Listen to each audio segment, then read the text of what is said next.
학식은 높으실지 몰라도 사람을 대하는 가장 기본적인 예의는 배우지 못하신 것 같군요. 영숙의 일침은 한치의 오차도 없이 혜정의 오만을 꿰뚫었습니다. 혜정은 평생을 고귀한 학자로 불리며 존경만 받아왔기에 이런 노골적인 비판은 생전 처음 겪는 수모였지요. 그녀는 떨리는 손으로 잔을 내려놓으며 간신히 대꾸를 이어갔습니다. 사부인, 말씀이 좀 과하시네요. 제가 조금 실수를 했을지는 몰라도 이렇게 면전에서 무안을 주시는 건 예의가 아니지요. 마크와 아는 사이라면 미리 말씀을 하시지 그랬어요?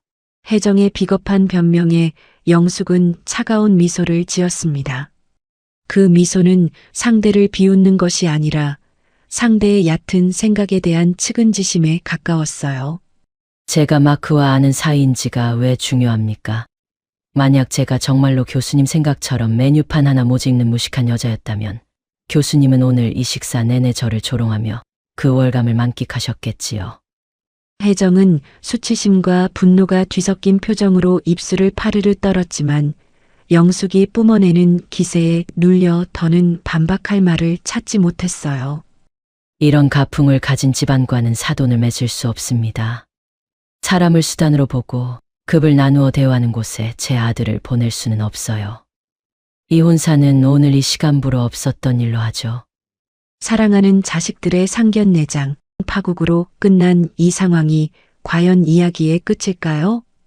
두 번 다시는 볼 일 없을 것 같던 네 사람의 오늘이 어떤 반전의 이야기로 펼쳐질지 지금부터 함께 해주세요. 인생별 사연에 방문해주셔서 감사합니다. 사연 시작 전 구독과 좋아요 부탁드리고 지금 어디서 듣고 계신지 댓글로 남겨주시면 행복한 기운이 그곳으로 전해지도록 마음 쓰겠습니다. 그럼 오늘의 이야기 시작하겠습니다. 창밖으로 부서지는 아침 햇살이 복지재단 이사장실 책상 위를 비스듬히 비추고 있었습니다. 수많은 서류 뭉치 사이로 유독 낡고 모서리가 닳아버린 독일어 사전 하나가 영숙의 시선을 붙잡았지요.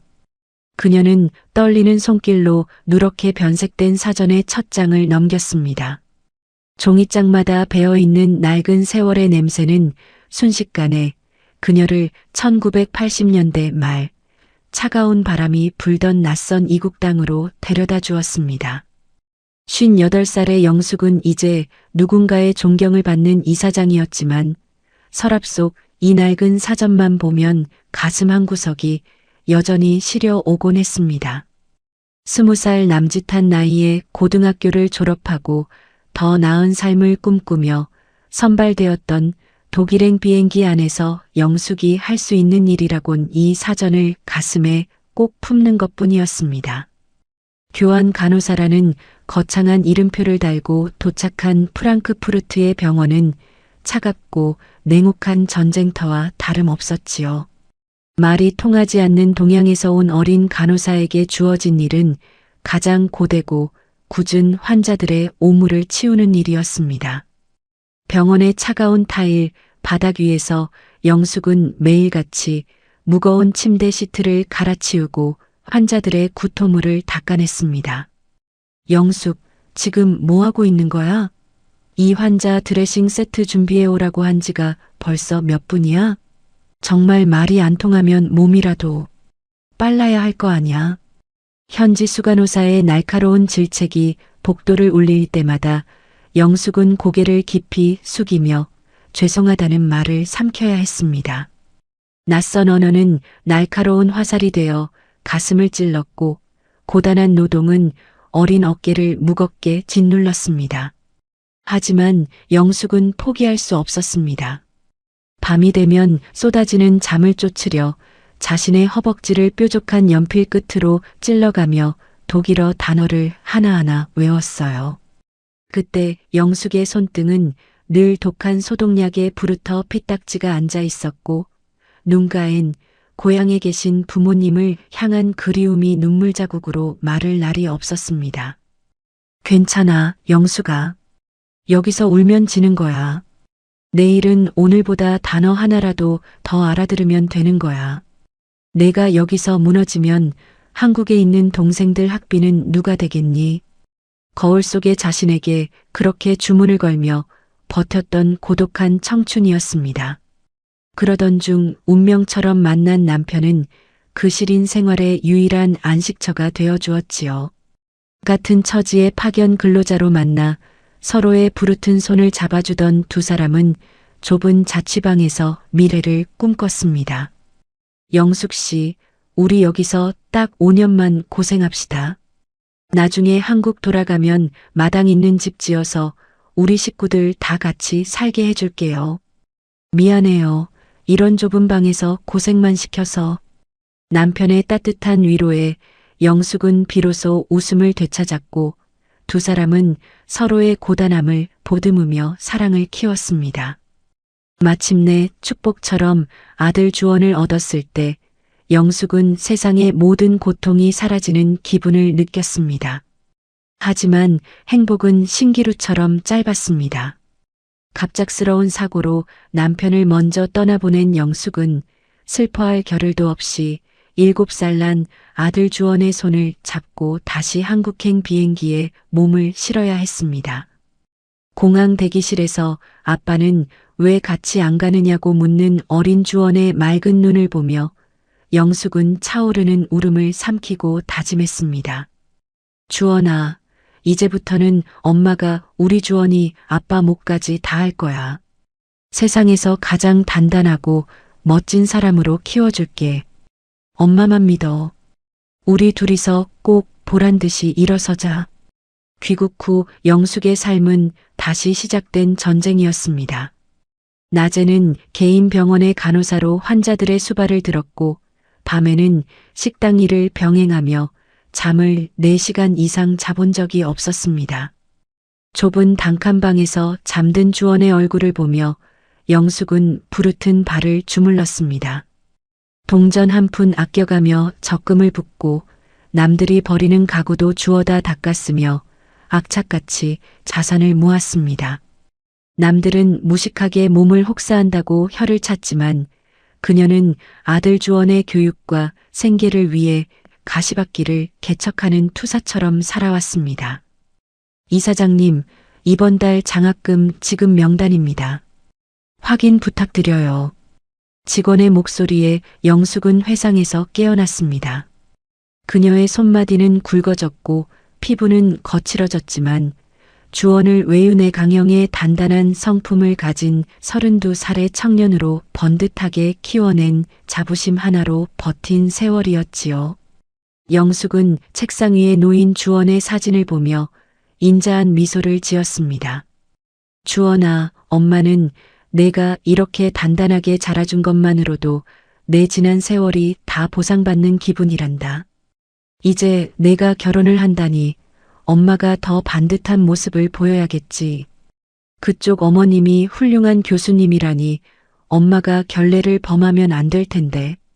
반면 도심 한복판에 위치한 명문대학교의 대형 강의실에서는 전혀 다른 공기가 흐르고 있었습니다. 세련된 실크 블라우스를 입고 지적인 안경을 쓴 60살의 혜정이 영문학 강의를 마무리하고 있었지요. 그녀의 손에는 수십 년간 쌓아온 지식의 정수가 담긴 원서가 들려 있었습니다. 혜정은 유학파 출신 교수라는 자신의 사회적 지위와 지적 권위에 대해 누구보다 강한 자부심을 품고 살았습니다. 그녀에게 세상은 배운 자와 배우지 못한 자로 나뉘는 명확한 계급 사회였습니다. 여러분, 오늘 강의는 여기서 마칩니다. 하지만 잊지 마세요. 지식이라는 것은 단순히 정보를 습득하는 것이 아닙니다. 그것은 자신의 격을 결정짓는 가장 강력한 무기이지요. 내가 강조하는 고전 문학의 깊이를 이해하지 못하는 자들은 평생 천박한 수준의 대화 속에 갇혀 살게 될 것입니다. 지식의 양이 곧 인격의 높이를 결정한다는 사실을 명심하세요. 강의실을 나서는 혜정의 발걸음에는 한치의 흔들림도 없는 선민의식이 배어 있었습니다. 그녀는 지식의 양이 곧 인격의 높이라 믿었고 수수한 옷차림을 하거나 학벌이 낮은 사람들을 보며 은근한 멸시를 보내곤 했습니다. 교수실로 돌아온 혜정은 우아하게 홍차를 따르며 동료 교수와 대화를 나눴습니다. 박 교수, 이번에 우리 화영이가 결혼하고 싶다는 친구를 데려왔는데 말이야. 애는 번듯해 보이는데 그 집안 환경이 영 마음에 걸려. 어머니가 고졸 출신에 평생 병원에서 간호조무일이나 했다더라고. 요즘 세상에 학벌이 무슨 대수입니까? 사람만 좋으면 됐지요. 고생하며 자식 키운 분이면 성품도 훌륭하시겠네요. 동료의 말에 혜정은 찻잔을 내려놓으며 싸늘하게 대꾸했습니다. 성품이라니 박 교수답지 않게 왜 그래? 제대로 교육받지 못한 사람들에게서 나오는 그 특유의 억척스러움과 무식함을 몰라서 하는 소리야? 수준이 맞아야 대화가 통하는 법이지. 나는 내 딸이 그런 천박한 환경에 섞이는 걸 두고 볼 수가 없어. 지성이 결여된 삶이 얼마나 비루한 것인지 이번 상견례 때 확실히 가르쳐줘야겠어.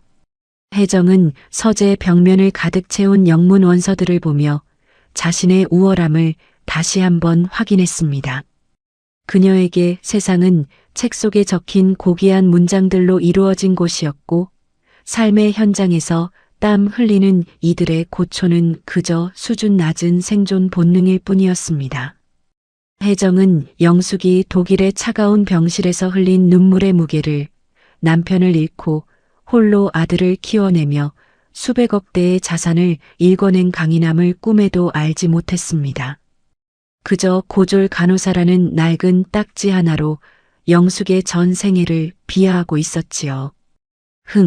평생 남의 뒤치다꺼리나 하던 여자가 무슨 교양이 있겠어. 만나보나 마나 뻔하지. 우리 집안의 수준이 어떤지 확실히 보여줘야 화영이가 시집가서도 길을 펴고 살 거야. 내가 이번 기회에 그쪽 어머니 길을 꽉 눌러놓을 테니까. 혜정은 자신의 권위를 증명할 가장 차가운 대사들을 고르며 거울을 보았습니다. 그녀에게 상견례는 축복의 자리가 아니라 상대방의 낮은 수준을 확인하고 자신의 우월함을 증명하는 시험장과도 같았습니다. 성실함과 땀방울로 인생의 진리를 깨달은 영숙과 책 속에 갇힌 지식으로 세상을 아래로 굽어보는 혜정. 서로 다른 온도의 삶을 살아온 두 여자의 가치관은 이미 평행선을 달리고 있었습니다. 영숙은 아들이 선택한 사람의 어머니라는 이유만으로 혜정을 진심으로 존경할 준비를 하고 있었고, 혜정은 영숙의 낮은 학력을 무기로 그녀를 짓밟을 계획을 세우고 있었습니다. 상아탑 꼭대기의 오만과 낯선 땅 진흙탕에서 피어난 자부심. 전혀 다른 길을 걸어온 두 모성애가 충돌하기 직전 폭풍전야와 같은 무거운 고요함이 두 집안을 감싸고 있었습니다. 영숙은 집무실에 낡은 사전을 덮으며 아들의 행복을 위해 최선을 다하겠다고 기도했고, 혜정은 자신의 지적 권위를 돋보이게 할 화려한 외출복을 고르고 있었습니다. 지식의 양이 인격의 높이라 믿는 여자와 삶의 굴곡을 온몸으로 견뎌낸 여자의 갈등은 그렇게 소리 없이 막을 올리고 있었습니다. 두 여인의 대비되는 삶은 앞으로 닥칠 폭풍 같은 갈등의 서막을 알리며 각각의 자리에서 상견례라는 전장을 향해 나아갈 채비를 마쳤습니다. 상견례를 일주일 앞둔 화영의 마음은 마치 벼랑 끝에 선 것처럼 위태로웠습니다. 도심의 야경이 내려다 보이는 창가에 서서 그녀는 몇 번이나 휴대폰을 들었다 놓기를 반복했지요. 엄마 혜정의 성정이 한번 날카롭게 서면 누구도 꺾을 수 없다는 것을 평생 보아왔기에 다가올 상견례는 축복의 자리가 아니라 거대한 폭풍이 몰아칠 전장처럼 느껴졌습니다. 화영은 결국 떨리는 손으로 주원의 번호를 눌렀습니다. 신호음이 가는 짧은 순간에도 심장이 입 밖으로 튀어나올 것만 같았어요. 수화기 너머로 들려오는 주원의 목소리는 평소처럼 차분하고 다정했습니다. 그 평온함이 오히려 화영의 눈시울을 뜨겁게 만들었지요. 주원 씨, 늦은 시간에 미안해요. 잠들려던 참이었어요? 아니에요, 화영 씨. 목소리가 왜 이렇게 떨려요? 무슨 일 있는 건 아니죠? 주원의 세심한 물음에 화영은 참았던 숨을 길게 내뱉었습니다. 그녀는 주원에게 자신의 어머니가 가진 오만함을 어디까지 고백해야 할지 망설여졌습니다. 하지만 상견례 자리에서 벌어질지도 모르는 불상사를 막기 위해서는 미리 매를 맞는 심정으로 입을 열어야 했지요. 주원 씨, 실은 우리 엄마 때문에요. 엄마가 상견례 장소를 직접 정하셨는데 마음이 너무 안 놓여서요. 혹시라도 그날 엄마가 조금 실례되는 말씀을 하시거나 주원 씨 어머니를 당황하게 해드려도 제발 이번 한 번만 이해해 주시면 안 될까요? 제가 미리 사과할게요. 정말 미안해요. 화영의 간절한 부탁에 주원은 잠시 침묵을 지키다 대답했습니다. 주원은 자신의 어머니 영숙이 살아온 숭고한 세월을 믿었기에 해정의 날 선 태도쯤은 넉넉히 받아낼 수 있을 거라 생각했지요. 화영 씨, 미리부터 너무 겁먹지 마요. 우리 어머니도 화영 씨 어머니 뵙는 거 많이 설레하고 계세요. 어른들끼리 만나시는 자리니 서로 예의를 다하실 거예요. 주말에 우리 웃으면서 봐요. 알았죠? 주원의 든든한 대답에도 화영의 불안은 좀처럼 가라앉지 않았습니다. 전화를 끊고 방을 나선 화영은 드레스룸에서 들려오는 혜정의 콧노래 소리에 다시금 몸을 움츠렸습니다. 60세의 혜정은 마치 커다란 사냥을 앞둔 장수처럼 위풍당당하게 자신의 무기를 점검하고 있었지요. 거울 앞에는 수천만 원을 호가하는 명품 가방과 보석들이 어지럽게 널려 있었고 혜정은 그 화려한 것들을 하나하나 몸에 걸쳐보며 만족스러운 미소를 지었습니다. 혜정은 문가에 서 있는 화영을 발견하고는 거만하게 턱짓을 했습니다. 화영아, 이리 와서 이것 좀 봐라. 이번 상견례 때 내가 입을 옷인데 어떠니? 지적이면서도 압도적인 느낌이 나야 하지 않겠어? 상대가 우리 집안을 보자마자 아, 우리가 감히 넘볼 수 없는 곳이구나 하고 깨닫게 만들어야 하니까. 화영은 엄마의 서늘한 눈빛을 피하며 조심스럽게 입을 열었습니다. 엄마, 그냥 수수하게 입으면 안 돼? 상견례는 서로 축하하는 자리잖아. 너무 화려하면 주원 씨 어머니가 부담스러워 하실지도 몰라. 혜정은 실크 스카프를 목에 두르며 콧방귀를 뀌었습니다. 그녀의 목소리에는 상대에 대한 배려라고는 눈 씻고 찾아볼 수 없는 오만이 가득했지요. 부담스러우라고 하는 거다.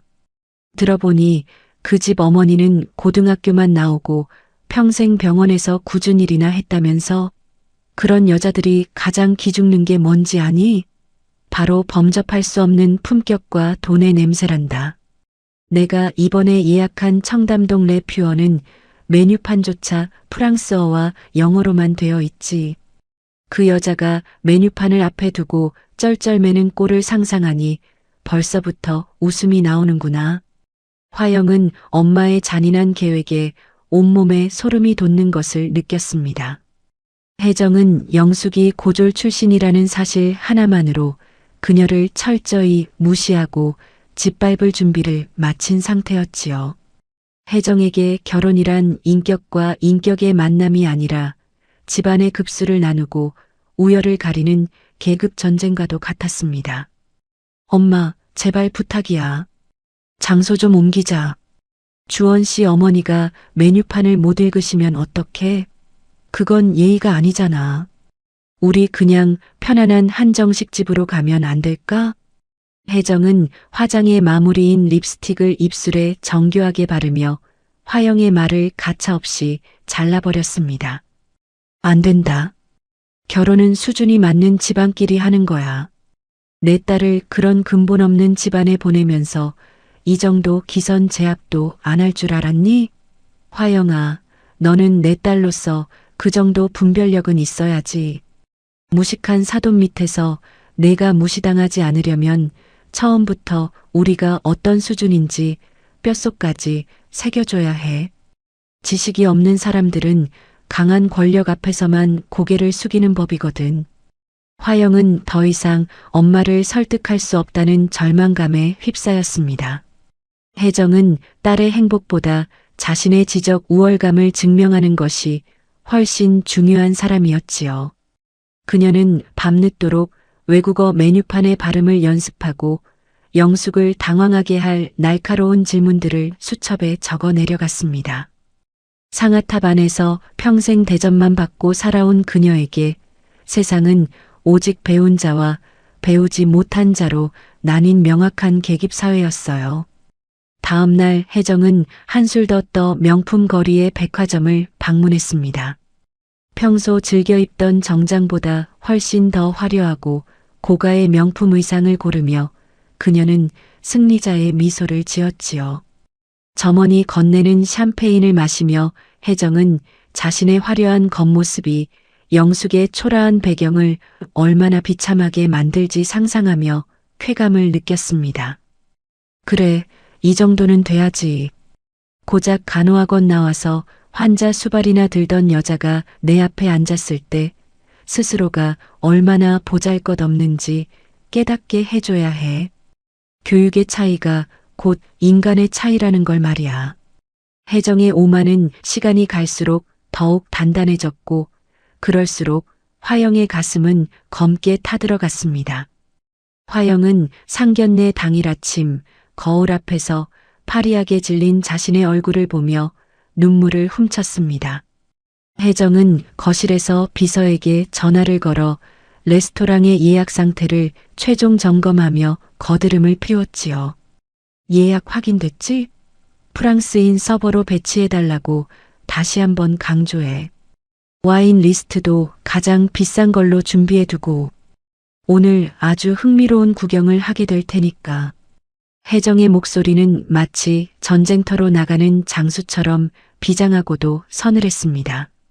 그녀는 머리부터 발끝까지 수천만 원대의 명품으로 도배하고 자신의 지적 권위를 돋보이게 할 안경테까지 꼼꼼히 챙겼습니다. 반면 영숙은 이 모든 상황을 꿈에도 모른 채 아들의 행복을 위해 정갈하게 다듬은 한복을 준비하고 있었지요. 영숙의 순수한 설렘과 혜정의 도끼 어린 오만이 상견례라는 전장에서 충돌하기 직전이었습니다.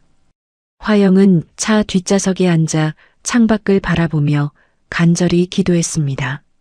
제발 큰일 없이 지나가기를, 주원 씨와 그 어머니가 상처받지 않기를 바라고 또 바랐습니다. 하지만 운전대를 잡은 혜정의 단호한 옆모습과 화려한 다이아몬드 반지의 번쩍임은 다가올 비극을 예고하는 듯 했지요. 혜정은 차를 몰아 청담동의 화려한 거리로 들어섰고 화영은 차가운 에어컨 바람 아래서도 식은땀을 흘리며 입술을 깨물었습니다. 엄마, 정말 부탁이야. 오늘 한 번만이라도 주원 씨 어머니께 따뜻하게 대해주면 안 돼? 내가 이렇게 빌게. 혜정은 룸미러로 딸의 얼굴을 잠시 쳐다보더니 냉소적인 웃음을 지었습니다. 따뜻하게? 화영아, 진정한 품격은 무조건적인 친절에서 나오는 게 아니야. 정확한 선을 긋고 상대가 제자리를 알게 하는 것에서 나오는 법이지. 오늘 넌 가만히 앉아서 엄마가 어떻게 교양 있게 상대를 제압하는지 배우기나 하렴. 혜정의 차는 레스토랑 발레 파킹 구역에 멈춰 섰습니다. 화려한 금장 장식이 박힌 레스토랑의 문이 열리자 혜정은 마치 왕비라도 된 양도도하게 발을 내디뎠습니다. 화영은 무거운 발걸음을 옮기며 주원에게 마지막 문자를 보냈습니다. 주원 씨, 정말 미안해요. 어떤 일이 있어도 저 미워하지 마세요. 레스토랑 내부의 조명은 화려했고 공기는 차갑게 식어 있었습니다. 혜정은 안내받은 프라이빗 룸으로 들어가며 영숙의 수준을 비하하는 혼잣말을 멈추지 않았지요. 고졸 출신의 무식한 여자라는 낙인을 찍은 채 혜정은 자신의 상아탑에서 내려와 영숙을 심판할 준비를 마쳤습니다. 화영은 자리에 앉아 떨리는 손을 테이블 아래로 숨겼고 혜정은 거만하게 다리를 꼬고 앉아 입구 쪽을 응시했습니다. 그렇게 혜정의 오만과 화영의 불안이 뒤섞인 상견례의 막이 소리 없이 오르고 있었습니다. 혜정은 가방에서 꺼낸 최고급 만년필을 만지작거리며 곧 마주할 무식한 사돈에 대한 공격을 개시할 순간만을 기다렸습니다. 청담동의 한복판, 금빛 장식이 화려하게 수놓아진 프라이빗 룸의 육중한 문이 닫히자 실내는 서늘한 정적에 휩싸였습니다. 정교하게 세공된 크리스털 샹들리에 아래서 4명의 시선이 조용히 얽혔지요. 영숙은 쪽빛이 감도는 단아하면서도 수수한 한복 차림으로 자리에 앉았습니다. 화려한 장신구 하나 없었지만 오랜 세월 풍파를 견뎌온 이들만이 가질 수 있는 은은한 기품이 배어 있었어요. 반면 혜정은 머리부터 발끝까지 명품 로고가 선명한 의상과 눈부신 다이아몬드 반지로 무장한 채 마치 여왕처럼 고고한 자태를 뽐내며 맞은편에 앉아 있었습니다. 혜정은 영숙의 소박한 차림새를 머리끝부터 발끝까지 천천히 훑어내렸습니다. 그녀의 입가에는 우월감을 숨긴 가느다란 미소가 번졌지요. 혜정은 자신이 평소 즐겨 찾는 이 레스토랑의 웅장한 분위기가 영숙을 충분히 압도했을 것이라 확신했습니다. 사부인, 여기까지 오시느라 고생 많으셨지요? 강북에서 청담동까지는 길도 많이 막히고 분위기도 사뭇 달라서 오시는 내내 긴장하셨을까봐 걱정했답니다. 혜정의 나긋나긋한 목소리에는 상대의 환경을 은근히 비하하는 가시가 돋쳐 있었습니다. 영숙은 그 속뜻을 알아차렸지만 그저 인자하게 웃으며 고개를 끄덕였지요. 아닙니다, 교수님. 아들 덕분에 좋은 구경도 하고 서울 구경도 실컷 했네요. 불러주셔서 감사합니다. 영숙의 겸손한 대답에 혜정은 속으로 그럼 그렇지 하며 콧방귀를 뀌었습니다.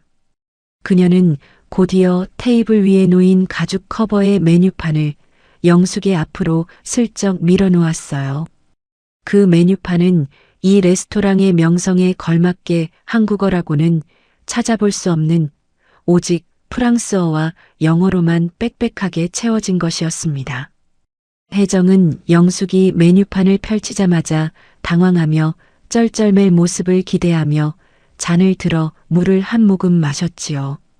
영숙은 조용히 안경을 꺼내 쓰고는 메뉴판을 유심히 살피기 시작했습니다. 그녀의 시선이 활자 위를 꼼꼼히 훑어내려가는 동안 방 안에는 긴장감이 감돌았어요. 주원은 그런 혜정의 의도를 눈치채고 주먹을 꽉 쥐었습니다. 어머니의 고생스러운 세월을 무식함으로 치부하려는 혜정의 태도에 주원의 눈빛이 서늘하게 타올랐지요. 옆에 앉은 화영 역시 당황하여 어쩔 줄 몰라 하며 엄마인 혜정의 소매를 살짝 붙잡았습니다. 엄마, 내가 주문할게.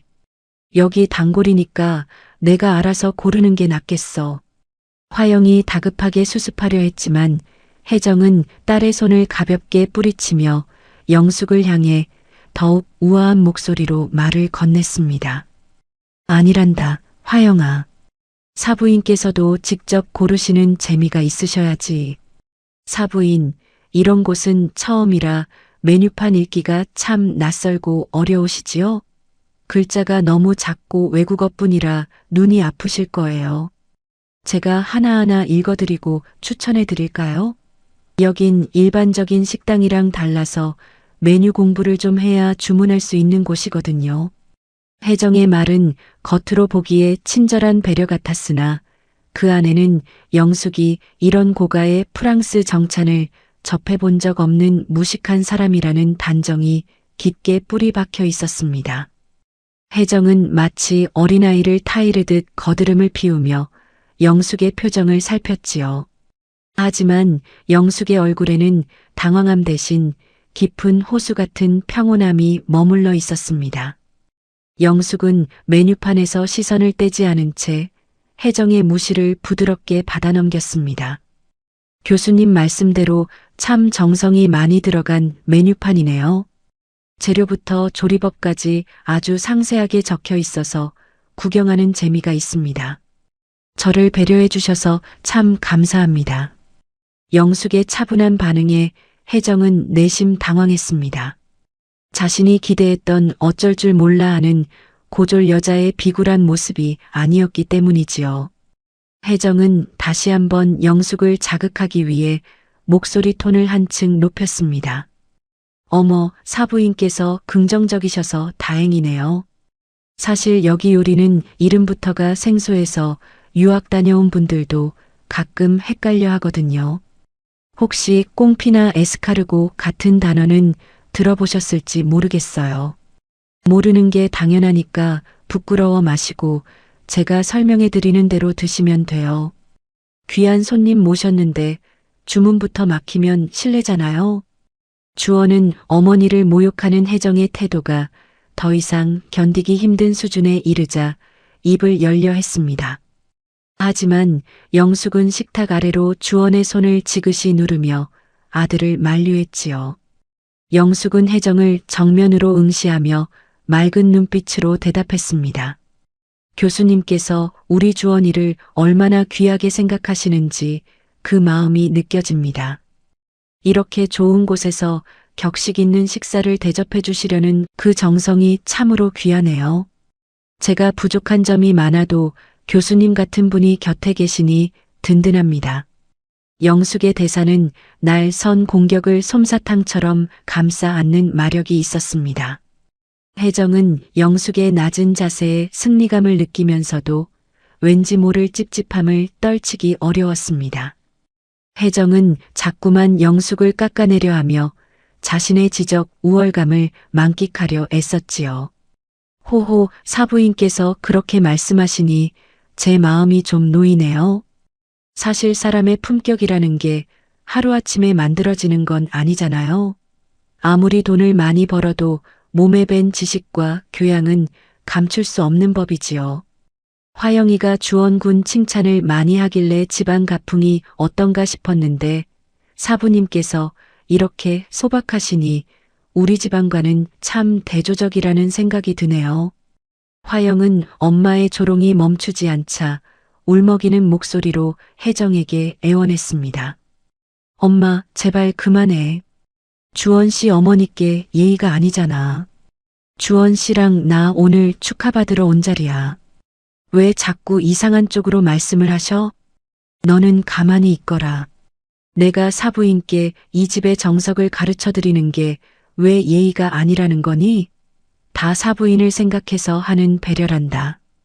혜정은 화영의 만류를 차갑게 외면하며 다시 영숙을 향해 메뉴판을 가리켰습니다. 그녀의 손가락 끝에는 다이아몬드 반지가 번쩍였고 그 빛은 마치 영숙의 수수한 삶을 비웃는 듯 했지요. 혜정은 메뉴판에 가장 어려운 요리 이름을 짚으며 영숙을 몰아세웠습니다. 이 요리는 아주 특별한 소스가 들어가는데 재료 이름이 꽤 길지요? 제가 읽어드릴 테니 잘 들어보세요. 배움이라는 건 끝이 없으니까요. 사부인께서도 오늘 저랑 식사하시면서 많은 걸 배워가시면 좋겠네요. 영숙은 혜정의 가시돋친 배려 속에서도 묵묵히 미소를 지켰습니다. 사실 영숙에게 이 메뉴판의 언어들은 낯설지 않았습니다. 1980년대 말 독일 병원의 차가운 복도에서 허벅지를 찔러가며 외웠던 그 언어들의 뿌리가 이 메뉴판 곳곳에 살아있었기 때문이지요. 영숙은 과거 자신의 눈물과 땀이 서린 그 단어들을 보며 혜정의 오만함이 얼마나 얕은 지식의 바다 위에 떠 있는지를 가만히 지켜보았습니다. 혜정은 영숙이 침묵하자 그녀가 겁을 먹었다고 착각하며 더욱 기세등등해졌습니다. 프랑스어로 된 전체 요리부터 메인 디쉬까지 하나하나 거드름을 피우며 발음을 굴려 읽어내려갔지요. 그 모습은 흡사 학생을 가르치는 교수라기보다 자신의 권위를 과시하려는 어린아이의 투정에 가까웠습니다. 사부인, 제 발음 들으셨지요? 이 정도는 돼야 여기서 주문서를 넣을 수 있답니다. 어떠세요? 제가 그냥 알아서 코스로 시켜드릴까요? 사부인께서 직접 고르시긴 아무래도 무리가 있을 것 같아서요. 방 안의 공기는 얼어붙을 듯 차가워졌습니다. 주원의 주먹은 하얗게 질려 있었고 화영은 엄마의 소매를 붙잡은 채 고개를 떨구고 있었습니다. 하지만 그 팽팽한 긴장감의 중심에서 영숙은 조용히 메뉴판을 덮으며 입을 열었습니다. 그녀의 목소리는 작았지만 그 어떤 혜정의 날 선 외침보다도 묵직한 울림을 가지고 있었지요. 교수님, 저를 위해 이렇게 세심하게 설명해 주시니 참으로 영광입니다. 덕분에 이 자리가 얼마나 귀한 자리인지 다시 한번 깨닫게 되네요. 제가 메뉴를 고르는데 시간이 좀 걸려도 기다려 주실 수 있으시지요? 저에게도 이 음식들을 천천히 음미하며 선택할 기회를 주시면 감사하겠습니다. 영숙의 정중하고도 단호한 태도에 혜정은 잠시 할 말을 잃었습니다. 혜정은 영숙의 눈에서 자신이 결코 범접할 수 없는 단단한 내면의 깊이를 보았기 때문입니다. 하지만 오만의 눈이 먼 혜정은 그 신호를 무시한 채 마지막까지 조롱 섞인 웃음을 멈추지 않았습니다. 호호, 물론이지요. 밤을 새워서라도 기다려 드려야지요. 사부인께서 직접 메뉴를 고르신다니 저도 참 기대가 되네요. 과연 어떤 요리를 선택하실지 말이에요. 혜정은 거만하게 의자 뒤로 몸을 기대며 팔짱을 꼈습니다. 그녀는 영숙이 결국 항복하고 자신에게 도움을 요청할 순간만을 기다렸지요. 하지만 곧 이어질 반전의 서막을 혜정은 꿈에도 알지 못했습니다. 청담동의 화려한 룸 안에는 혜정의 얕은 자부심과 영숙의 깊은 인내심이 교차하며 폭풍전야와 같은 고요가 흐르고 있었습니다. 영숙은 조용히 메뉴판 위로 손을 올렸고 그 손끝에는 수십 년 전 독일 땅에서 환자의 손을 잡던 그 따뜻하고도 강인한 온기가 여전히 머물러 있었습니다.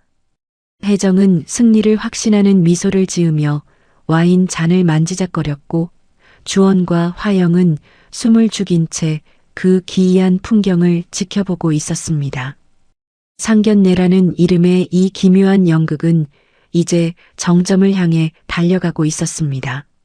한 점 오차 없는 정적이 흐르던 룸 안으로 부드러운 노크 소리가 3번 울려 퍼졌습니다. 혜정이 영숙의 침묵을 무식함으로 단정짓고 승전보를 울리듯 와인을 한 모금 머금던 찰나였지요. 묵직한 목구조의 문이 열리고 눈부시게 하얀 조리복을 갖춰 입은 중년의 외국인이 안으로 들어섰습니다. 그는 이 레스토랑의 오너, 셰프이자 세계적으로 명성을 떨치고 있는 마크였어요.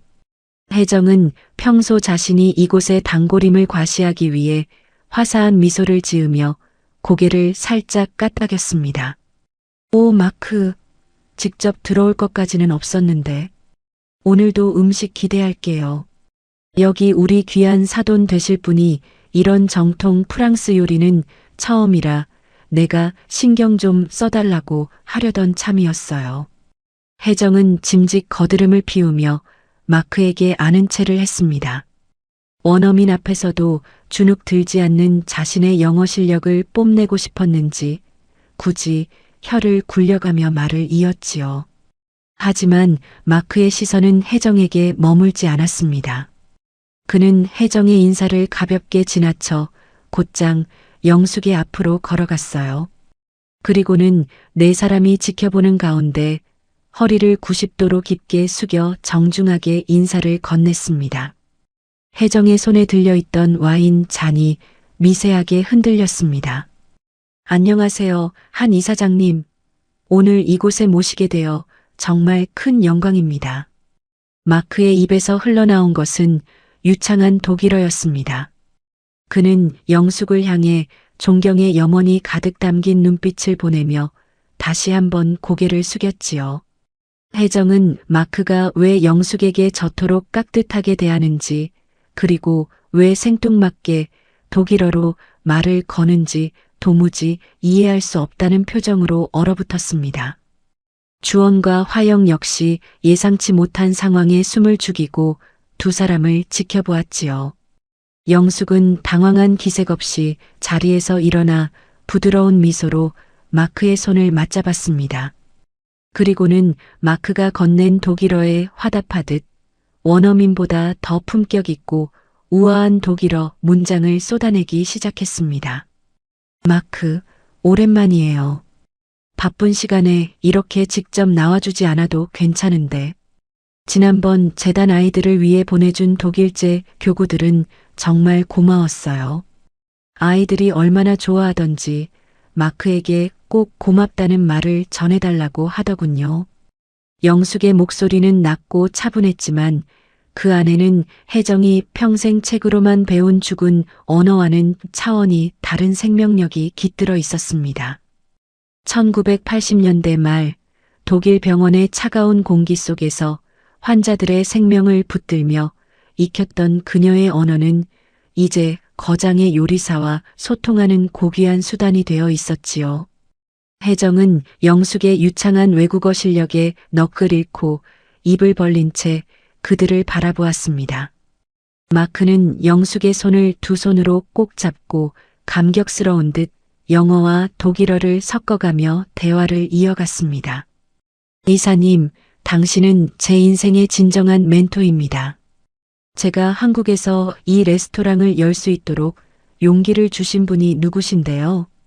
재단의 아이들이 꿈을 꿀 수 있다면 저는 무엇이든 후원할 준비가 되어 있습니다. 오늘은 특별히 제가 이사님을 위해 최고의 식재료로 정성껏 요리하겠습니다. 마크의 말 한마디 한마디가 방 안의 공기를 뜨겁게 달구었습니다. 혜정은 재단이라는 단어와 마크의 극진한 태도에 심장이 요동치는 것을 느꼈습니다. 자신이 무식한 여자라며 비하했던 영숙이 세계적인 오너, 셰프가 머리를 조아리는 거물이었다는 사실이 서서히 혜정의 머릿속을 헤집기 시작했지요. 혜정은 떨리는 목소리로 겨우 입을 열었습니다. 마크, 지금 이게 무슨 상황이죠? 사부인이랑 아는 사이였어요? 그것도 독일어로 대화를 하고. 마크는 그제야 혜정을 돌아보며 옅은 미소를 지었습니다. 하지만 그 미소는 영숙에게 보여주었던 것과는 사뭇 다른 비즈니스적인 예의에 불과했지요. 아, 교수님. 이분을 모르셨습니까? 한영숙 이사장님은 저희 레스토랑의 가장 귀한 VIP이실 뿐만 아니라 제가 가장 존경하는 자선가이십니다. 독일에서 공부와 일을 병행하며 자수성가하신 전설적인 분이시지요. 이사장님의 독일어는 프랑크푸르트의 귀족들이 쓰는 언어처럼 아주 품격이 넘칩니다. 마크의 설명은 혜정의 가슴에 날카로운 비수가 되어 꽂혔습니다. 프랑크푸르트의 귀족 같은 언어라니. 자신이 무식한 고졸이라며 메뉴판도 못 읽을 것이라 조롱했던 그 여자가 사실은 자신보다 훨씬 더 깊이 있는 언어의 세계를 유영하고 있었던 것입니다. 혜정은 수치심에 얼굴이 붉게 달아올랐고 손바닥에서는 축축한 식은땀이 배어 나왔습니다. 영숙은 마크에게 고맙다는 인사를 건네며 다시 자리에 앉았습니다. 그녀는 혜정의 당혹스러운 시선을 피하지 않고 오히려 따뜻하면서도 단호한 눈빛으로 마크와 나눈 대화를 정리해 주었지요. 교수님, 마크가 오랜만에 저를 봐서 좀 들떴나 봅니다.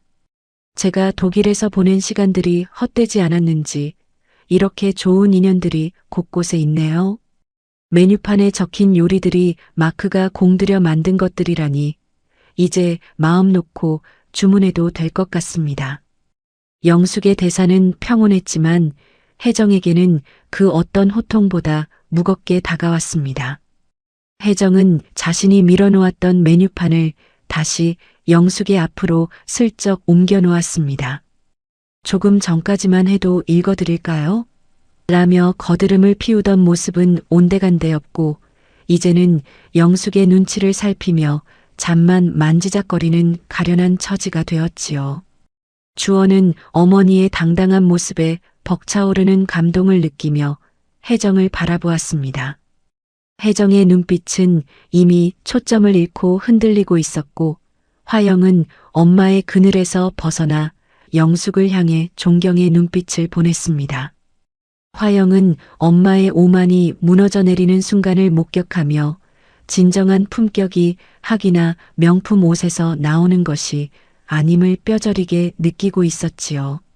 마크는 영숙에게 마지막으로 다시 한번 90도 인사를 올린 뒤 방을 나갔습니다. 그가 나간 뒤의 방 안은 아까와는 전혀 다른 질감의 침묵이 흘렀습니다.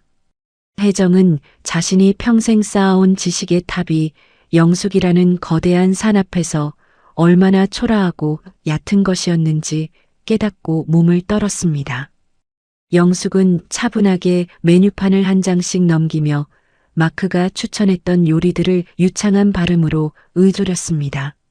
혜정은 그 소리를 들으며 자신의 무지가 불러온 참담한 결과에 입술을 깨물었지요. 혜정의 머릿속에는 오직 하나, 자신이 저지른 치명적인 오만을 어떻게 수습해야 할지 몰라 허둥대는 비겁한 자존심뿐이었습니다. 교수님, 저는 마크가 추천해준 이 꽁피 요리를 먹어보고 싶네요. 교수님은 어떤 걸로 하시겠어요? 아까 추천해 주신다고 하셨는데 제가 선택한 것과 잘 어울리는 걸로 부탁드려도 될까요? 영숙의 정중한 제안은 혜정에게는 거역할 수 없는 선고와도 같았습니다. 혜정은 차마 영숙의 눈을 마주치지 못한 채 더듬거리는 목소리로 대답했습니다. 아, 네. 그럼요. 사부인께서 고르신 게 아주 훌륭한 선택이네요. 저는 그냥 사부인께서 드시는 걸로 같이 하겠습니다. 상아탑 꼭대기에서 세상을 굽어보던 혜정의 자부심은 그렇게 청담동의 화려한 식탁 위에서 산산조각이 났습니다. 영숙은 여전히 겸손한 자세를 유지했지만 그 수수한 옷차림 위로는 혜정의 다이아몬드보다 훨씬 더 눈부신 인간의 품격이 흐르고 있었지요. 혜정은 자신이 예약한 최고급 레스토랑이 오히려 자신을 가두는 차가운 감옥처럼 느껴졌고 영숙은 그 감옥의 문을 여는 열쇠를 쥔 채 우아하게 다음 요리를 기다리고 있었습니다. 반전의 언어는 그렇게 상대를 침묵하게 만들었고 진정한 자부심이 무엇인지 방 안의 모든 사람에게 소리 없이 증명하고 있었습니다. 셰프 마크가 남기고 간 경외심 어린 인사가 채 가시기도 전이었어요. 프라이빗 룸의 육중한 문이 닫히자 방 안에는 아까보다 훨씬 더 무겁고 숨막히는 정적이 내려앉았습니다. 혜정의 손에 들린 와인 잔은 갈 곳을 잃은 채 허공에서 미세하게 떨리고 있었지요. 영숙은 무릎 위에 단정하게 올려두었던 메뉴판을 천천히 그러나 아주 명확한 소리가 나도록 덮었습니다. 그 작은 마찰음은 마치 한 시대의 종언을 알리는 신호탄처럼 고요한 방 안에 울려 퍼졌어요. 영숙은 안경을 벗어 갈무리한 뒤 고개를 들어 혜정을 정면으로 응시했습니다. 그 눈빛에는 조금 전까지 머물던 부드러운 인자함 대신 30해 넘는 세월을 홀로 버텨온 거목 같은 단단함이 서려 있었지요. 영숙은 혜정의 당혹스러운 시선을 피하지 않고 나직하지만 묵직한 어조로 입을 열었습니다. 교수님, 이제 그만 연극은 끝내기로 하지요. 마크가 들어오기 전까지 제게 베푸셨던 그갓이 돋친 배려 말입니다. 영숙의 목소리는 낮았지만 텅 빈 룸의 벽을 타고 서늘하게 울려 퍼졌습니다. 혜정은 당혹감에 젖은 눈동자를 굴리며 애써 입술을 때려 했지만 목구멍이 꽉 막힌 듯 아무런 말도 나오지 않았어요. 자신이 무식한 여자라 치부했던 사돈의 입에서 흘러나오는 언어의 무게가 자신의 얄팍한 지식보다 훨씬 무겁다는 사실을 비로소 실감했기 때문이지요. 수치심에 붉게 달아오른 혜정의 얼굴 위로 식은 땀이 한 방울 흘러내렸습니다. 혜정은 테이블 밑으로 손을 감추며 떨림을 억제하려 애썼어요. 학식은 높으실지 몰라도 사람을 대하는 가장 기본적인 예의는 배우지 못하신 것 같군요. 아니, 어쩌면 배우고도 자신의 우월감에 취해 일부러 잊으신 것입니까? 저는 오늘 이 자리에서 교수님이 가진 지식의 양이 아니라 그 지식 뒤에 숨겨진 인격의 밑바닥을 보았습니다. 영숙의 일침은 한치의 오차도 없이 혜정의 오만을 꿰뚫었습니다. 혜정은 평생을 고귀한 학자로 불리며 존경만 받아왔기에 이런 노골적인 비판은 생전 처음 겪는 수모였지요. 그녀는 떨리는 손으로 잔을 내려놓으며 간신히 대꾸를 이어갔습니다. 사부인 말씀이 좀 과하시네요. 제가 조금 실수를 했을지는 몰라도 이렇게 면전에서 무안을 주시는 건 예의가 아니지요. 마크와 아는 사이라면 미리 말씀을 하시지 그랬어요? 혜정의 비겁한 변명에 영숙은 차가운 미소를 지었습니다. 그 미소는 상대를 비웃는 것이 아니라 상대의 얕은 생각에 대한 측은지심에 가까웠어요.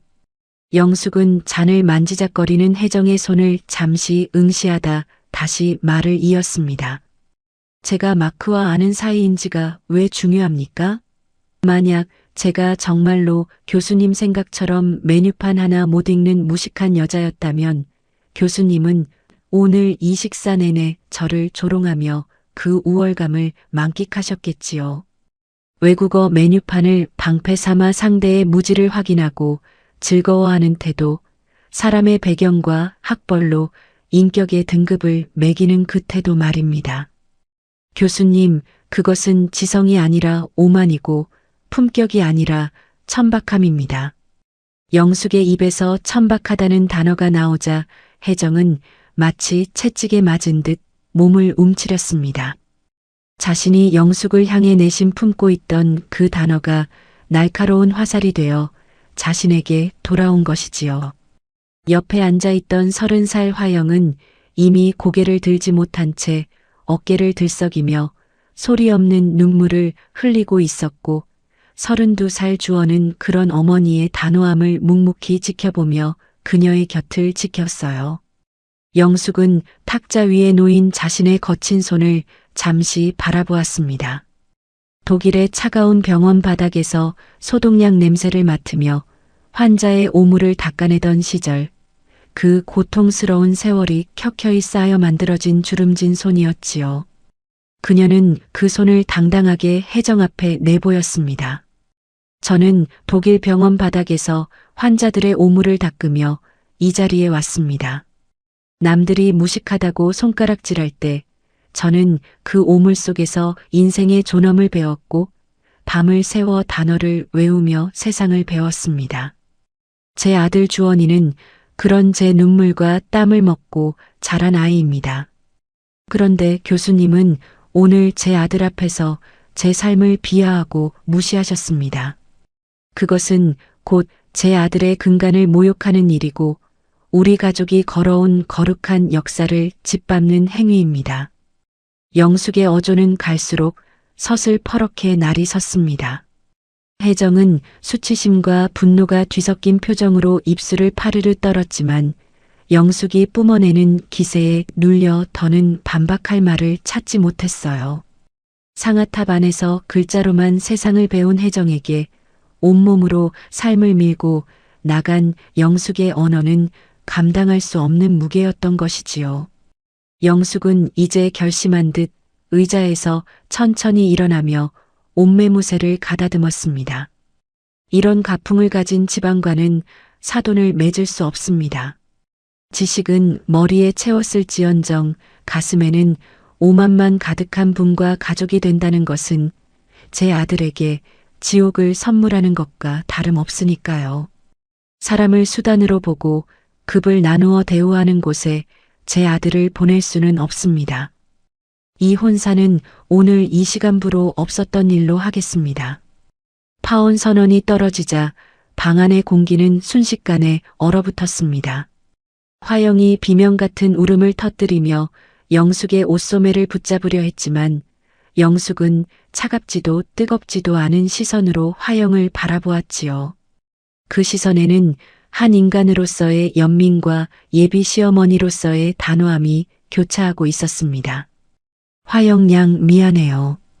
화영 양이 참하고 선한 사람이라는 건 잘 알아요. 우리 주원이가 왜 화영 양을 좋아했는지도 알 것 같고요. 하지만 부모는 자식의 거울이고 집안의 가풍은 쉽게 변하지 않는 법이지요. 내가 더 이상 화영 양을 며느리로 받아들일 수 없게 만든 건 내가 아니라 바로 화영 양의 어머니입니다. 이 점은 평생 잊지 말아야 할 거예요. 본인이 가진 지식이 누군가를 상처 주는 무기가 되지 않도록 말입니다. 영숙은 주원의 손을 잡고 단호하게 방문을 향해 걸어갔습니다. 주원 역시 슬픈 눈으로 화영을 바라보았지만 어머니의 뜻이 어디에 있는지, 그리고 이 관계가 지속되었을 때 마주할 미래가 얼마나 암담할지 알기에 묵묵히 뒤를 따랐지요. 혜정은 얼어붙은 채 그들의 뒷모습을 보다가 그들이 문을 나서고 나서야 수치심과 분노가 한꺼번에 폭발한 듯 테이블을 내리쳤습니다. 아니, 저 여자가 지금 제정신이야? 감히 누구 앞에서 파혼 소리를 해? 고작 메뉴판 좀 읽어주겠다고 한 게 무슨 큰 죄라고. 내가 누군지 알고 감히. 하지만 혜정의 고함은 공허하게 방안을 맴돌 뿐이었습니다. 영숙은 단 한 번의 뒤돌아봄도 없이 화려한 레스토랑의 복도를 가로질러 나갔지요. 그녀의 발걸음은 당당했고 그 뒤를 따르는 주원의 등은 꼿꼿했습니다. 혜정은 홀로 남겨진 방 안에서 거친 숨을 몰아쉬며 몸을 떨었지만 그것은 분노라기보다 자신의 모든 가치관이 부정당한 자의 비참한 비명이었어요. 화려한 샹들리에 아래 혜정이 그토록 자랑스러워하던 명품 가방과 보석들은 이제 주인을 잃은 초라한 장식물처럼 보일 뿐이었지요. 혜정은 수치심으로 일그러진 얼굴을 손으로 가린 채 소파에 주저앉았습니다. 자신이 예약한 그 비싼 와인은 이제 독주처럼 쓰게 느껴졌고 레스토랑의 정적은 그녀의 오만을 비웃는 듯했습니다. 엄마, 이제 만족해? 엄마가 그렇게 잘난 척하다가 결국 이렇게 만들었잖아. 내 행복보다 엄마 자존심이 더 중요했어? 화영의 원망 섞인 통곡이 룸 안을 가득 채웠습니다. 혜정은 딸의 물음에 아무런 대답도 할 수 없었어요. 평생 지식이 곧 인격이라 믿으며 살아온 그녀였지만 오늘 처음으로 그 지식이 얼마나 허망한 껍데기일 수 있는지를 목격했기 때문입니다. 영숙이 떠난 자리에는 깨져버린 자부심의 파편들만이 흩어져 있었어요. 상아탑 꼭대기에서 세상을 굽어보던 여자는 비로소 자신이 얼마나 좁고 차가운 감옥에 갇혀 있었는지를 깨닫기 시작했습니다. 하지만 그 깨달음의 대가는 너무나도 혹독했습니다. 가장 화려했던 상견례는 그렇게 가장 참담한 파국으로 막을 내리고 있었습니다. 영숙은 레스토랑 문을 나서며 차가운 밤 공기를 깊이 들이마셨습니다. 그녀의 가슴 한구석도 아려왔지만 아들을 지켜냈다는 안도감이 더 컸지요. 주원은 어머니의 떨리는 손을 꼭 쥐어주었습니다. 두 사람은 화려한 청담동의 불빛을 뒤로하고 진정한 품격이 머무는 그들의 소박한 집으로 향했습니다. 지식의 양으로 사람을 재단하던 상아탑의 자부심은 그렇게 낯선 땅에서 눈물로 일궈낸 삶의 무게 앞에 힘없이 무너져 내리고 있었습니다. 영숙은 밤하늘을 보며 길게 숨을 내뱉었어요. 그녀의 꼿꼿한 뒷모습이 가로등 불빛 아래서 유난히도 단단해 보였습니다. 청담동의 화려한 네온사인을 뒤로하고 돌아온 집 안에는 얼음장 같은 정적이 무겁게 가라앉아 있었습니다.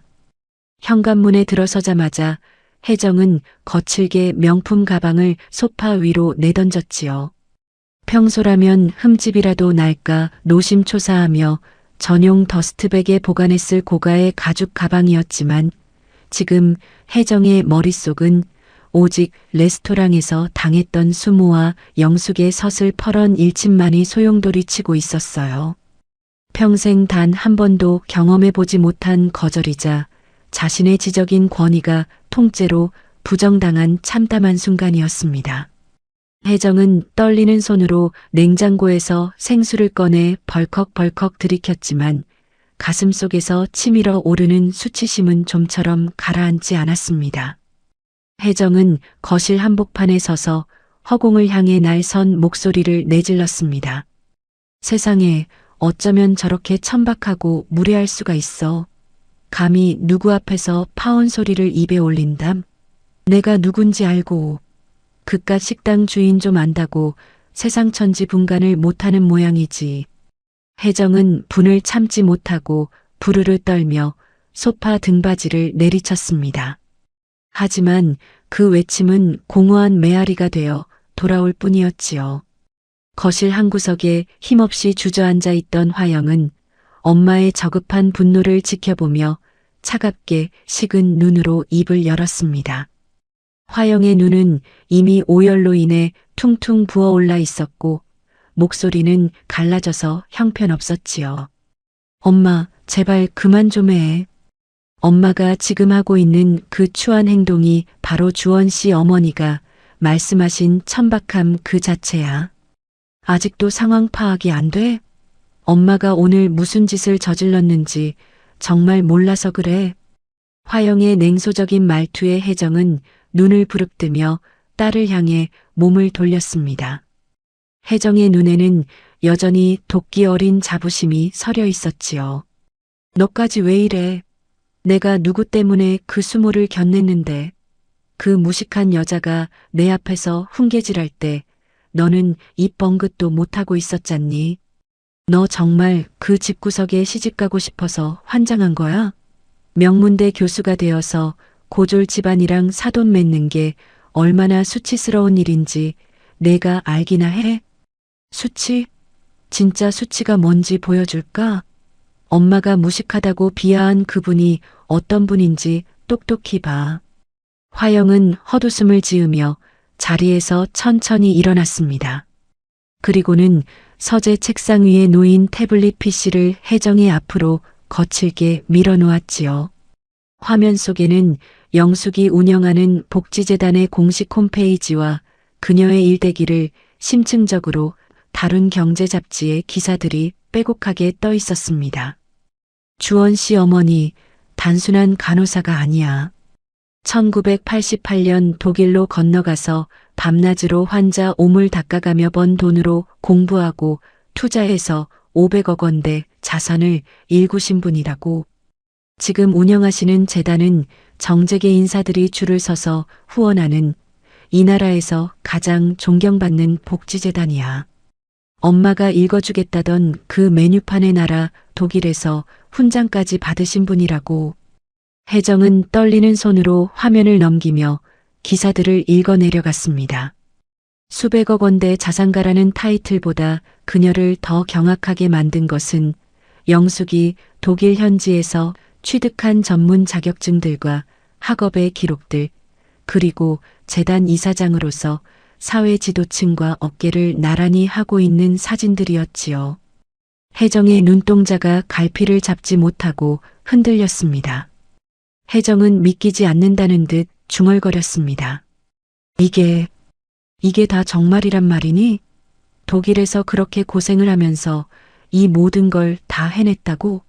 나는 그것도 모르고 메뉴판이나 읽어주겠다고. 그래, 엄마는 오늘 상견례 자리에 간 게 아니라 자신의 무지와 오만을 만천하에 드러내러 간 거야. 엄마가 휘두른 그 얄팍한 영문학 지식이 저분의 숭고한 삶 앞에서 얼마나 보잘것없고 우스꽝스러웠을지 상상이 나가? 엄마의 그 고약한 선민의식 때문에 나는 주원 씨를 잃었고 내 인생 유일한 사랑을 망쳤어. 이제 만족해? 화영은 말을 마치자마자 비명 같은 울음을 터뜨리며 자신의 방으로 뛰어들어갔습니다. 쾅 하고 닫히는 방문 소리는 혜정의 가슴에 거대한 구멍을 뚫어놓는 것 같았지요. 혜정은 홀로 남겨진 거실에서 태블릿 화면만 멍하니 응시했습니다. 화면 속 영숙의 온화한 미소는 마치 혜정의 비겁한 우월감을 소리 없이 꾸짖고 있는 듯 보였습니다. 혜정은 비로소 깨닫기 시작했습니다. 자신이 그토록 자랑스러워했던 지식의 양이라는 것이 삶의 현장에서 피와 땀으로 진주를 캐내듯 살아온 영숙의 지혜 앞에서는 한낱 먼지에 불과했다는 사실을 말입니다. 자신이 두른 수백만 원짜리 명품 옷과 다이아몬드 반지가 영숙의 소박한 실크 정장보다 훨씬 더 저렴하고 천박하게 느껴졌지요. 혜정은 극심한 수치심에 얼굴을 감싸 쥐고 소파에 무너져 내렸습니다. 한참을 멍하니 앉아있던 혜정은 서재로 들어가 불도 켜지 않은 채 의자에 주저앉았습니다.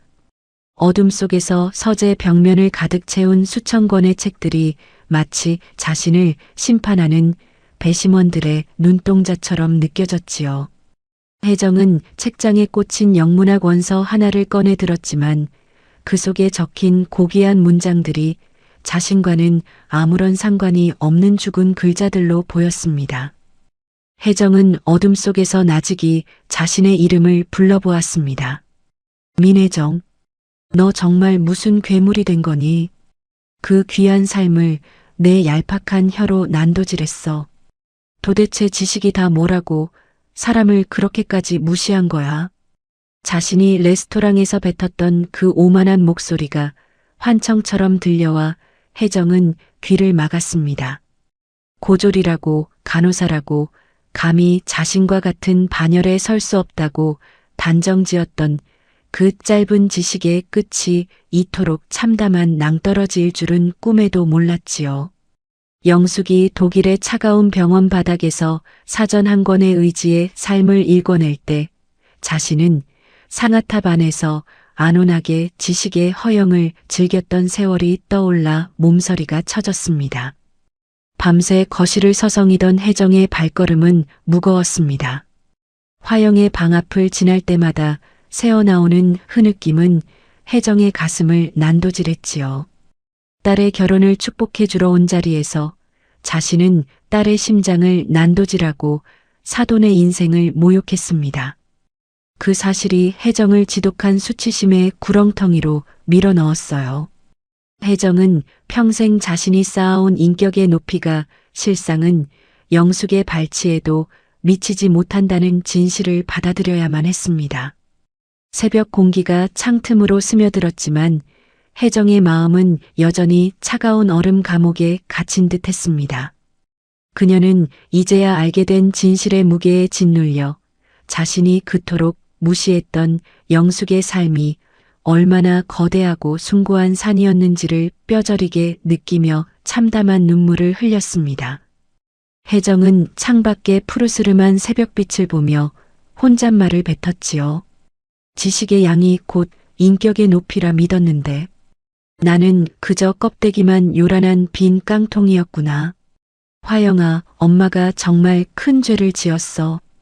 지식의 양이 곧 인격의 높이라 믿었던 오만함의 대가는 너무나도 혹독했고 그 대가로 혜정은 평생을 바쳐 지켜온 자신의 명예와 딸의 소중한 행복을 모두 잃어버리고 말았습니다. 어둠이 서서히 걷히는 새벽녘 혜정은 거울 속에 낯선 자신의 얼굴을 보며 처음으로 스스로에게 질문을 던졌습니다. 진정한 인간의 품격이란 도대체 무엇이며 나는 왜 그토록 눈이 멀어 있었느냐고 말이지요. 하지만 거울 속의 여자는 아무런 대답도 없이 수치심에 젖은 눈으로 그녀를 바라볼 뿐이었습니다. 혜정은 방 한구석에 걸린 상견례 날의 명품 정장을 바라보았습니다. 어제만 해도 자신을 빛내주던 그 옷이 이제는 자신의 추한 오만을 박제해 놓은 허물처럼 보였지요. 그녀는 옷장 깊숙한 곳으로 그 옷을 거칠게 밀어넣으며 무너져 내렸습니다. 평생을 공들여 쌓아온 상아탑의 자부심이 영숙이라는 거대한 삶의 진실 앞에서 한낱 부끄러운 얼룩으로 남게 된 것입니다. 혜정은 떨리는 손으로 펜을 들어 백지 위에 무언가를 적으려다 이내 멈추었습니다. 어떤 말로도 영숙의 상처를 닦아낼 수 없음을, 자신의 얕은 지성으로는 그 고결한 삶의 무게를 감당할 수 없음을 알았기 때문이지요. 혜정은 이제야 깨달았습니다. 자신이 그토록 무시했던 고졸 간호사 한영숙이 사실은 자신이 평생을 바쳐도 도달할 수 없는 인격의 정점에 서 있었다는 사실을 말입니다. 혜정의 무너진 자부심은 그렇게 긴 고통의 터널을 지나 생전 처음 마주하는 진실의 빛 앞에서 처참하게 발가벗겨지고 있었습니다. 그렇게 오만했던 상아탑의 교수는 가장 초라한 패배자로 남겨진 채 무거운 아침 햇살을 맞이하고 있었습니다. 서재의 스탠드 불빛이 새벽녘의 푸르스름한 기운에 밀려날 때까지 혜정은 단 한순간도 자리에 앉지 못했습니다. 태블릿 화면 속에 떠있는 영숙의 삶은 혜정이 평생 책 속에서 찾아 헤매던 그 어떤 고결한 서사보다 웅장하고 깊었지요. 자신의 얕은 지식으로 그 거대한 산을 폄하했다는 사실이 혜정의 숨통을 조여왔습니다. 옆방에서 들려오는 화영의 쉰 목소리 섞인 울음은 혜정의 심장을 예리한 칼날로 도려내는 것 같았어요. 혜정은 비틀거리며 화영의 방 앞으로 다가갔습니다. 문고리를 잡으려다 멈칫한 그녀의 손이 힘없이 떨리고 있었습니다. 화영아, 엄마 좀 봐라. 엄마가 내가 정말 큰 죄를 지었구나. 내 오만이 너까지 망치게 둘 순 없잖니. 내가 가서 빌고 오마.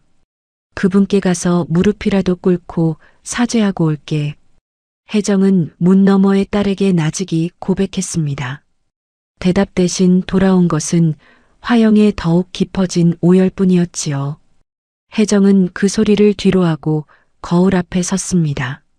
상견례 날 입었던 화려한 명품 옷들을 모두 벗어던지고 옷장 깊숙이 넣어두었던 가장 소박하고 단정한 남색 정장을 꺼내 입었습니다. 화장기 없는 수척한 얼굴을 보며 혜정은 처음으로 자신의 사회적 지위가 아닌 한 인간으로서의 부끄러움을 마주했지요. 혜정은 차 키를 챙겨 영숙의 재단이 후원하고 운영하는 병원으로 향했습니다. 병원 로비에 들어선 혜정은 평소라면 느끼지 못했을 위압감에 발걸음을 멈추었습니다.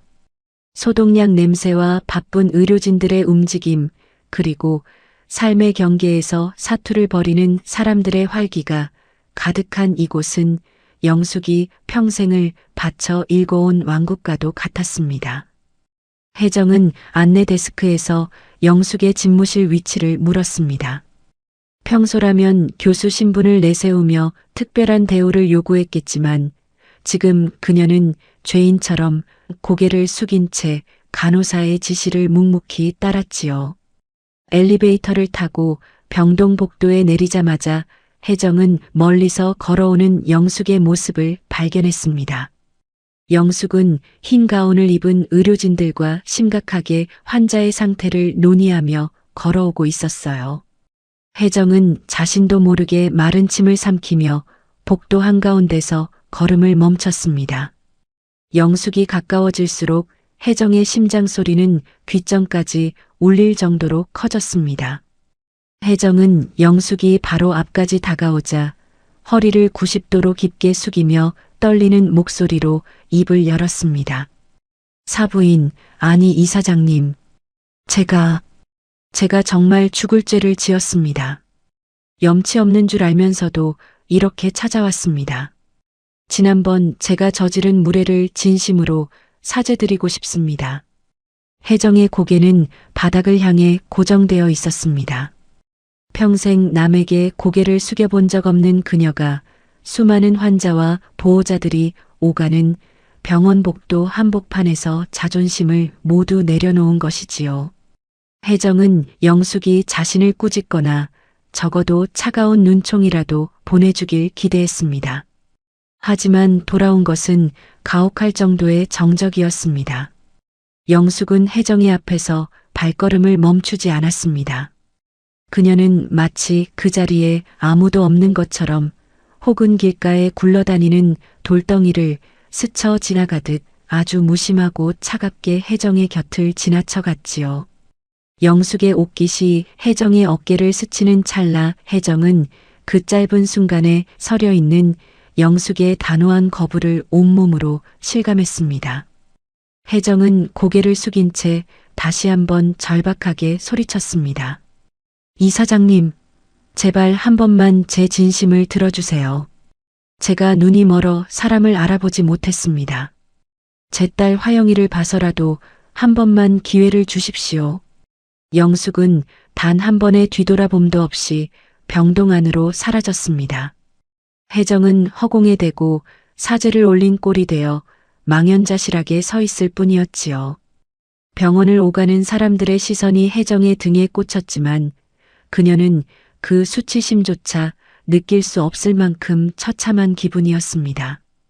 그때 복도 저편에서 주원이 차가운 표정으로 걸어왔습니다. 화영의 연락을 받고 혜정이 올 것을 미리 알고 있었던 주원은 혜정의 앞을 가로막으며 서늘한 어조로 입을 열었습니다. 주원의 눈에는 혜정을 향한 분노보다도 자신의 어머니가 평생을 바쳐 지켜온 삶의 무게가 훼손된 것에 대한 깊은 슬픔이 서려 있었어요. 교수님, 더는 저희 어머니를 괴롭히지 마십시오. 여기는 어머니께서 정성을 다해 일구신 신성한 일터입니다. 이곳까지 찾아와 소란을 피우는 것은 사과가 아니라 또 다른 폭력입니다.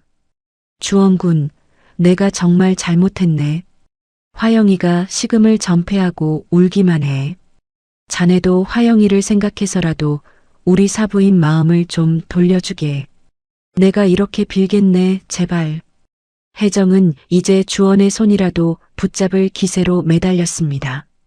하지만 주원은 예의 바르면서도 단호하게 혜정의 손길을 거부했지요. 주원의 목소리는 낮았지만 복도 끝까지 선명하게 울려 퍼졌습니다. 교수님, 어머니의 진심을 그토록 천박한 잣대로 짓밟은 분을 제가 어떻게 용서할 수 있겠습니까? 제 어머니가 독일에서 보낸 그 고통스러운 세월은 교수님의 사과 몇 마디로 보상받을 수 있는 성질의 것이 아닙니다. 어머니는 교수님의 사과를 원하시는 게 아니라 더 이상 당신의 삶이 모욕당하지 않기를 바라실 뿐입니다. 주원군, 그래도 우리가 가족이 될 방법이 정말 없겠나? 내가 어떻게 하면 좋겠나? 교수님의 사과는 저희 어머니가 아니라 교수님 스스로의 오만한 삶을 향해 하셔야 할 것 같습니다. 지식은 머리에 채웠을지 모르나 가슴에는 사람에 대한 존중이 없으시지 않습니까? 더 이상의 방문은 거절하겠습니다. 돌아가 주십시오. 주원은 고개를 짧게 숙여 인사한 뒤 영숙이 사라진 방향으로 몸을 돌렸습니다. 혜정은 주원의 꼿꼿한 뒷모습을 보며 비로소 깨달았습니다. 자신이 그토록 무시했던 고졸 간호사의 아들이 사실은 자신이 가르치는 그 어떤 학생들보다도, 아니, 자신보다도 훨씬 더 고결하고 단단한 품격을 가졌다는 사실을 말이지요. 주원이 떠난 자리에 홀로 남겨진 혜정은 한동안 움직이지 못했습니다. 병원을 오가는 사람들의 시선이 이제는 호기심을 넘어 동정으로 바뀌어 가고 있었지만 혜정은 그 수치심조차 느낄 겨를이 없었습니다. 그녀는 복도 벽에 등을 기대고 천천히 주저앉았지요. 평생 상아탑의 교수로 대접받으며 살아온 세월 동안 그녀는 지식이 곧 권력이라 믿었고 그 권력으로 타인을 내리누르는 것에 익숙해져 있었습니다. 하지만 정작 가장 중요한 순간 자신이 저지른 과오를 되돌릴 힘은 그 지식 어디에도 없었습니다. 내가 정말 무슨 짓을 한 거지. 저렇게 단단하고 고귀한 사람들을 내 얄팍한 혀로 난도질했구나. 지식인이 아니라 지식만 가진 괴물이었어. 혜정은 대기실 창밖으로 보이는 병원 정원을 멍하니 응시했습니다. 그곳에서 휠체어를 밀어주며 환자와 웃음을 나누는 봉사자들의 모습이 보였지요. 혜정은 문득 자신이 저 사람들보다 나은 것이 무엇인가 하는 의문이 들었습니다. 수천 권의 책을 읽고 수만 명의 학생을 가르쳤지만 정작 사람의 마음을 얻는 법은 배우지 못했다는 사실이 뼈저리게 다가왔습니다. 혜정의 눈에서 참담한 눈물이 한 방울 떨어져 무릎 위로 번졌습니다. 병원 복도의 긴 그림자가 혜정의 발치까지 드리워질 때까지 혜정은 그 자리를 떠나지 못하고 뼈저린 반성의 시간을 보냈습니다. 자신이 쌓아 올린 상아탑이 무너진 자리에 피어난 것은 생전 처음 느껴보는 타인에 대한 경외심과 자신에 대한 처절한 혐오였습니다.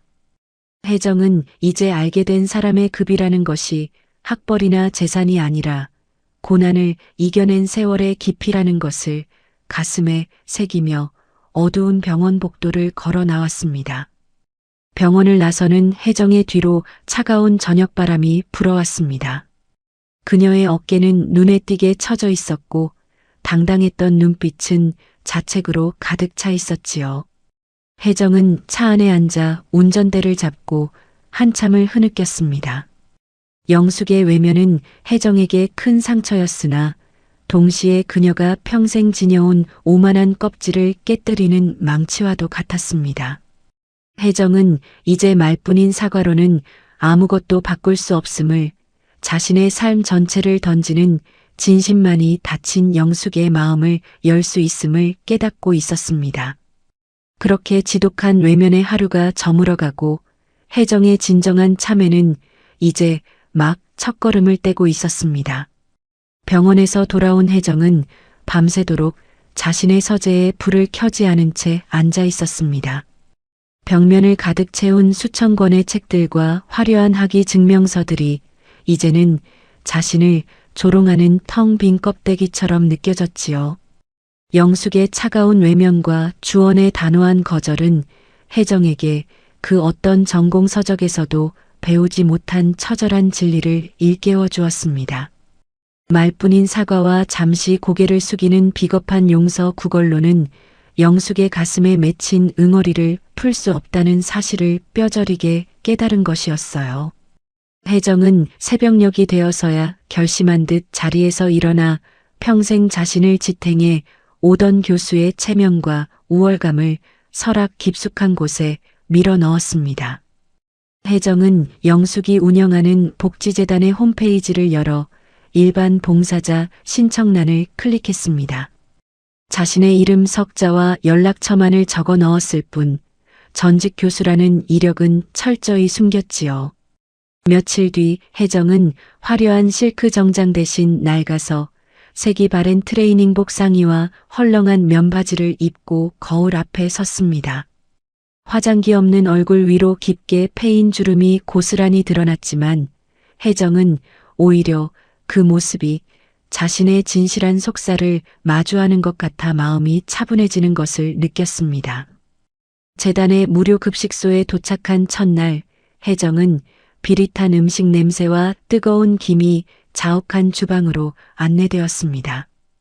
그곳의 주방장은 거친 손마디를 가진 중년 여성이었지요. 주방장은 혜정의 수척한 차림새를 훑어보고는 커다란 앞치마와 고무장갑을 툭 던져주었습니다. 오늘 처음 오셨나 보네. 보기엔 고생 한번 안 해본 고운 손 같은데 여기 장난 아니에요. 할 수 있겠어요? 주방장의 무심한 물음에 혜정은 어색하게 고무장갑을 끼며 고개를 끄덕였습니다. 네, 시켜만 주세요. 뭐든 열심히 하겠습니다. 제가 사실 이런 일은 처음이라 많이 서툴겠지만 잘 배우겠습니다. 말은 됐고 저기 쌓인 식판들부터 닦아요. 점심시간 지나면 산더미처럼 불어나니까 정신 바짝 차려야 할 거야. 혜정은 수백 개의 식판이 쌓인 개수대 앞에 섰습니다. 뜨거운 물에서 올라오는 열기가 얼굴을 덮치고 독한 세제 냄새가 코를 찔렀지요. 평생 팬데만 굴리던 혜정의 손은 금세 붉게 달아올랐고 허리는 끊어질 듯 아파왔습니다. 하지만 혜정은 식판 하나를 닦을 때마다 영숙을 생각했습니다. 1980년대 말 낯선 독일 땅에서 영숙이 닦아냈을 환자들의 오물과 차가운 병원 바닥이 이 식판보다 더 차갑고 고단했을 것임을 이제야 온몸으로 느끼고 있었던 것이지요. 한참을 정신없이 식판과 씨름하고 있을 때 옆에서 함께 설거지를 하던 백발이 성성한 할머니 봉사자가 혜정에게 말을 건넸습니다. 세댁, 아니지, 자네도 나이가 꽤 있어 보이는데 왜 이런 험한 일을 사서 해? 힘들어 보여서 하는 소리야. 혜정은 흐르는 땀을 팔뚝으로 훔쳐내며 할머니를 향해 엷은 미소를 지어 보였습니다. 아니에요, 할머니. 저 정말 괜찮습니다. 그동안 너무 편하게만 살아서 이렇게 땀 흘리는 게 얼마나 귀한 건지 이제야 배우고 있는 중이에요. 제가 누군가에게 큰 잘못을 저질렀거든요. 잘못이라. 사람이 살다 보면 그럴 수도 있지. 그래도 이렇게 몸으로 때우는 게 제일 정직한 사과야. 나도 여기 10년째 나오지만 여기 이사장님이 정말 대단한 분이거든. 그분 생각하면 즐거워져. 이사장님요? 할머니도 이사장님을 잘 아시나요? 그럼 알지. 그분도 젊었을 때 독일 가서 고생 많이 하셨다며. 우리 같은 사람들 마음을 누구보다 잘 알아주니까 우리가 이렇게 이름도 없이 나와서 돕는 거야. 자네도 그 마음 알면 금방 익숙해질 거야. 할머니의 따뜻한 말 한마디에 혜정의 눈시울이 붉어졌습니다. 혜정은 이름도 없이 헌신하는 평범한 사람들과 어울리며 자신이 책 속에 가둬두었던 지성이 얼마나 편협하고 오만한 것이었는지 절감했습니다. 지식은 타인을 누르는 무기가 아니라 타인의 상처를 어루만지는 손길이어야 했음을 혜정은 뜨거운 설거지 물속에서 비로소 깨닫고 있었지요. 오후가 되자 혜정은 화장실 청소를 배정받았습니다. 고무장갑을 끼고 변기 앞에 무릎을 꿇은 혜정은 잠시 망설였지만 이내 소를 들고 구석구석을 닦기 시작했습니다. 지독한 냄새가 올라왔지만 혜정은 코를 막지 않았어요. 영숙이 독일 병원에서 겪었을 그 굴욕과 고독을 조금이라도 담고 싶었기 때문입니다. 타일 틈새에 찌든 때를 벗겨내며 혜정은 자신의 마음속에 찌들어 있던 선민의식을 함께 닦아냈습니다. 청소를 마치고 복도 끝에 서 있을 때 멀리서 영숙이 직원들과 대화를 나누며 지나가는 모습이 보였습니다. 혜정은 얼른 기둥 뒤로 몸을 숨겼지요. 당당하고 고귀한 영숙의 뒷모습을 바라보며 혜정은 자신의 초라한 작업복이 부끄러운 게 아니라 저분을 향해 가시 돋친 말을 내뱉었던 자신의 지난 날이 사무치게 부끄러워 눈물을 흘렸습니다. 혜정은 이제 영숙에게 다가가 용서를 구하는 것보다 영숙이 사랑하는 이 공간의 흙먼지를 닦아내는 것이 자신에게 허락된 유일한 속죄라는 것을 알고 있었습니다. 봉사를 마치고 돌아오는 길 혜정의 손등은 거칠어지고 손톱 밑에는 지워지지 않는 때가 끼어 있었습니다. 하지만 집으로 돌아가는 버스 안에서 혜정의 표정은 그 어느 때보다 평온했지요. 옆자리에 앉은 아주머니가 시장 바구니를 들고 타자 혜정은 자연스럽게 일어나 자리를 양보했습니다. 예전 같으면 상상도 못할 행동이었지만 이제 혜정에게 타인은 경쟁이나 비교의 대상이 아니라 함께 삶을 지탱해 나가는 동반자였습니다. 봉사 둘째 날 주방장은 어제보다 조금 더 부드러운 목소리로 혜정에게 앞치마를 건넸습니다. 어제 도망갈 줄 알았더니 또 왔네. 끈기는 좀 있나 봐요. 자, 오늘은 배식도 좀 도와줘요. 사람들 눈 맞추면서 맛있게 드시라고 한마디씩 해주고. 네, 알겠습니다. 꼭 그렇게 할게요. 불러주셔서 감사합니다. 배식대 앞에 선 혜정은 급식소를 찾은 노인들과 아이들에게 일일이 눈을 맞추며 국을 떠주었습니다. 어르신, 국물이 뜨거우니 조심하세요. 맛있게 드시고 건강하세요. 아유, 고마워요. 봉사자분 인상이 참 좋네. 마음이 따뜻한 사람 같아. 노인의 가벼운 칭찬 한마디에 혜정의 가슴 속에서는 무언가 울컥하며 뜨거운 것이 차올랐습니다. 평생 제자들에게 존경받는 교수였지만 이렇게 이름 모를 타인에게서 진심 어린 인사를 듣는 것이 얼마나 가슴 벅찬 일인지 혜정은 60평생 처음으로 느꼈지요. 노동의 땀방울 속에서 혜정의 거만했던 눈빛은 서서히 낮아졌고 그 빈자리에는 타인의 아픔을 헤아리는 따뜻한 온기가 채워지기 시작했습니다. 혜정은 시간이 날 때마다 재단으로 향하며 자신의 상아탑을 조금씩 허물어뜨렸습니다. 책장 가득했던 영문학 원서 대신 걸레와 빗자루를 잡은 그녀의 손은 점점 더 투박해졌지만 그 손이 닿는 곳마다 혜정의 참된 반성이 묻어났지요. 화영은 매일 흙먼지를 뒤집어 쓰고 돌아오면서도 미소를 짓는 엄마의 변화를 말없이 지켜보았습니다. 엄마, 손이 너무 거칠어졌어. 약이라도 좀 발라줄까? 아니야, 화영아. 이 손이 이제야 사람 손 같다. 그동안 내 손이 너무 가짜 같았거든. 이사장님께 조금이나마 닿을 수 있다면 나는 이보다 더한 일도 기쁘게 할 수 있을 것 같아. 혜정은 딸의 손을 맞잡으며 조용히 말했습니다. 혜정의 눈빛은 이제 예전의 날카로운 칼날이 아니라 깊은 호수처럼 맑고 깊어져 있었지요. 상아탑 꼭대기에서 내려와 흙먼지 속으로 걸어 들어간 그녀의 발걸음은 이제 영숙의 진심 어린 용서를 향해 아주 느리지만 확실하게 나아가고 있었습니다. 그렇게 혜정은 땀과 눈물로 비로소 진정한 품격의 의미를 온몸으로 배워가고 있었습니다. 어느덧 일주일이 지나고 혜정은 이제 급식소의 가장 굳은 일을 도맡아 하는 든든한 일꾼이 되었습니다.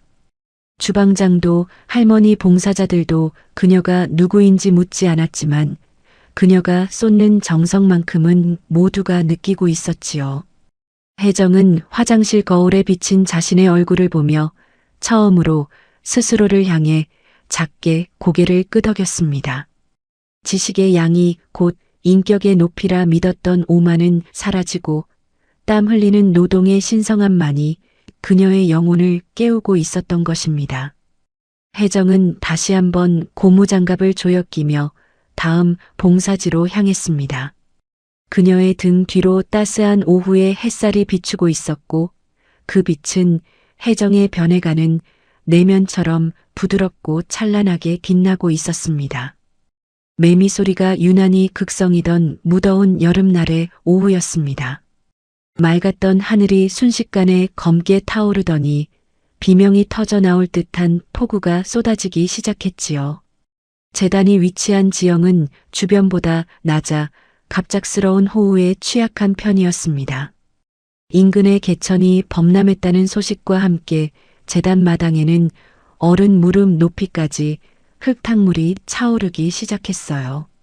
재단 부속 유치원과 보호시설의 아이들이 대피해야 하는 긴박한 상황이 닥치고 말았습니다. 봉사자로 일하고 있던 혜정은 비상벨 소리가 울리자마자 빗속으로 뛰어나갔습니다. 며칠간의 고된 노동으로 온몸이 쑤시고 아팠지만 겁에 질려 우는 아이들의 목소리를 듣는 순간 그녀의 머릿속에는 오직 아이들을 구해야 한다는 생각뿐이었지요. 혜정은 화려한 강의실에서 영문학을 논하던 그 고고한 교수의 모습을 완전히 지워버린 채 흙탕물 속으로 거침없이 몸을 던졌습니다. 얘들아, 무서워하지 마. 이 할머니 손 꼭 잡아. 자, 한 명씩 차례대로 위층으로 올라가자. 혜정은 빗물에 젖어 눈앞이 흐릿해지는 상황에서도 아이들을 하나씩 안아 올렸습니다. 그녀가 입고 있던 낡은 작업복은 이미 진흙범벅이 되어 원래의 색을 알아볼 수 없었지요. 맨발로 흙탕물을 가르며 아이들의 식판과 가재도구들을 높은 곳으로 옮기는 그녀의 손톱은 여기저기 깨지고 피가 맺혀 있었습니다. 하지만 혜정은 자신의 통증보다 아이들이 젖은 발로 떨고 있는 것이 더 마음 아파 견딜 수 없었어요. 그 시각 긴급 보고를 받은 영숙은 현장을 점검하기 위해 재단에 도착했습니다. 아수라장이 된 현장에서 직원들이 일사불란하게 움직이는 가운데 영숙의 시선은 빗속에서 비틀거리며 아이들의 짐을 옮기는 한 여인에게 꽂혔습니다. 흙탕물에 넘어져 무릎이 까지면서도 품에 안은 아이의 신발 한 짝을 잃어버릴까봐 가슴에 꼭 품고 있는 그 여인의 뒷모습은 어딘가 낯설지 않았지요. 혜정은 마지막 남은 구호 물품을 안전한 곳으로 옮기고 나서야 긴장이 풀린 듯 바닥으로 주저앉았습니다. 쏟아지는 장대비를 온몸으로 맞으며 그녀는 탈진해 가고 있었지요. 영숙은 우산을 내던진 채 흙탕물을 가로질러 그 여인에게 다가갔습니다. 가까이 다가갈수록 영숙의 눈동자는 크게 흔들렸습니다. 진흙 속에 쓰러져 있는 사람은 다름 아닌 그 오만했던 혜정이었기 때문입니다. 영숙은 혜정의 옆에 무릎을 굽히고 앉아 그녀의 어깨를 조심스럽게 흔들었습니다. 혜정은 희미해지는 의식 속에서도 손에 쥐고 있던 작은 아이 신발을 영숙에게 내밀었지요. 이사장님, 아이들이 다 무사해서 정말 다행입니다. 이 신발 주인 찾아줘야 하는데. 혜정의 목소리는 빗소리에 묻혀 가냘프게 떨렸습니다. 영숙은 혜정의 손에 들린 흙투성이 신발을 내려다보았습니다. 수십 년 전 독일의 차가운 병원 복도에서 주원을 업고 뛸 때 자신이 잃어버렸던 아들의 신발이 떠올라 가슴 한구석이 뭉클해졌지요. 영숙은 들고 있던 마른 수건을 펴서 혜정의 젖은 얼굴과 머리를 닦아내기 시작했습니다. 마음의 빗장이 소리 없이 열리는 순간이었어요. 영숙의 손길이 닿자 혜정은 참았던 눈물을 터뜨리고 말았습니다. 혜정은 빗물인지 눈물인지 모를 액체로 범벅이 된 채 영숙의 손을 두 손으로 꽉 붙잡았습니다. 사부인, 제가 정말 죽을 죄를 지었습니다. 당신이 평생을 바쳐 일궈온 이 고귀한 삶을 제가 감히 그 얄팍한 학벌 따위로 모욕했습니다. 진심으로 잘못했습니다. 저를 용서하지 않으셔도 좋으니 제발 제 사죄만은 받아주세요. 혜정의 통곡은 빗소리를 뚫고 영숙의 가슴에 깊게 박혔습니다. 혜정은 영숙의 발치에 머리를 대고 흐느꼈습니다. 상아탑 꼭대기에서 세상을 내려다보던 교수의 자존심은 이제 찾아볼 수 없었지요. 오직 자신의 과오를 뼈저리게 뉘우치는 한 인간의 진실한 영혼만이 그곳에 있었습니다. 영숙은 한동안 아무 말 없이 혜정의 젖은 어깨가 떨리는 것을 지켜보았습니다. 흙탕물 범벅이 된 혜정의 손등에 난 상처들이 영숙의 마음을 파고들었지요. 영숙은 마침내 길게 숨을 내뱉으며 혜정의 어깨를 부드럽게 감싸 안았습니다. 일어나세요, 사부인. 비가 너무 많이 옵니다. 일단 안으로 들어가서 젖은 옷부터 갈아입으셔야겠어요. 영숙의 목소리는 처음으로 상견례 전의 따뜻한 온기를 되찾아 있었습니다. 혜정은 놀란 눈으로 영숙을 바라보았고 영숙은 그녀의 손을 잡아 일으켜 세웠습니다. 사부인이 이곳에서 보낸 시간들을 제가 모를 줄 아셨습니까? 이름도 없이 화장실을 닦고 식판을 나르던 그 뒷모습을 보며 저도 마음이 많이 아팠습니다. 사람이 실수는 할 수 있어도 그 실수를 몸으로 닦아내는 것은 아무나 할 수 있는 일이 아니지요. 사부인, 저 같은 사람을 정말 용서해 주시는 겁니까? 혜정은 믿기지 않는다는 듯 물었습니다. 영숙은 혜정의 옷에 묻은 진흙을 손으로 툭툭 털어내며 인자하게 웃어 보였습니다. 지식보다 귀한 게 마음이라는 걸 사부인이 오늘 이 빗속에서 증명하셨지 않습니까? 아이의 신발을 놓지 않으려던 그 손을 보고 제가 어떻게 마음을 닫아걸 수 있겠어요. 우리 이제 지난 일은 이 빗물에 다 흘려보내기로 해요. 영숙의 용서가 떨어지자 혜정은 영숙의 품에 얼굴을 묻고 다시 한번 아이처럼 울음을 터뜨렸습니다. 그것은 수치심의 눈물이 아니라 평생을 가두어 왔던 오만의 감옥에서 해방된 자의 기쁨과 감사의 눈물이었지요.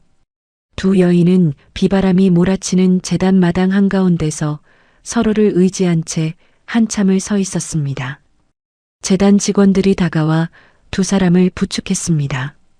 건물 안으로 들어가는 길에 영숙은 혜정의 거친 손을 놓지 않았지요. 혜정은 영숙의 따뜻한 손바닥에서 느껴지는 굳은 살의 감촉을 통해 그동안 자신이 얼마나 편협한 세상에 갇혀 살았는지를 다시 한번 뼈저리게 느꼈습니다. 이사장님, 제가 앞으로 재단을 위해 할 수 있는 일이 있다면 무엇이든 시켜주세요. 제 전공을 살려 아이들에게 영어를 가르쳐도 좋고 아니면 어제처럼 화장실 청소를 계속해도 좋습니다. 그저 곁에만 있게 해주세요. 혜정의 진심 어린 제안에 영숙은 혜정의 어깨를 다독이며 대답했습니다. 사부인의 그 귀한 학식을 왜 청소하는 데만 쓰려고 하세요? 이제 우리 아이들에게 더 넓은 세상을 보여주는 선생님이 되어주셔야지요. 저와 함께 이 재단을 이끌어갈 든든한 동반자가 되어주신다면 제가 더 고맙겠습니다. 폭우는 어느덧 기세를 죽이고 가느다란 빗줄기로 변해 있었습니다. 잿빛 구름 사이로 희미한 햇살이 비치기 시작했지요. 흙탕물 범벅이 된 두 여인의 뒷모습은 그 어떤 화려한 명품으로 치장했을 때보다도 아름답고 고귀해 보였습니다.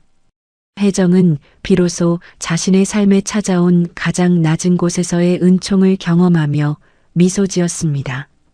영숙 역시 혜정의 변화를 보며 아들 주원과 화영의 미래에 드리워졌던 어두운 구름이 걷히는 것을 느꼈습니다.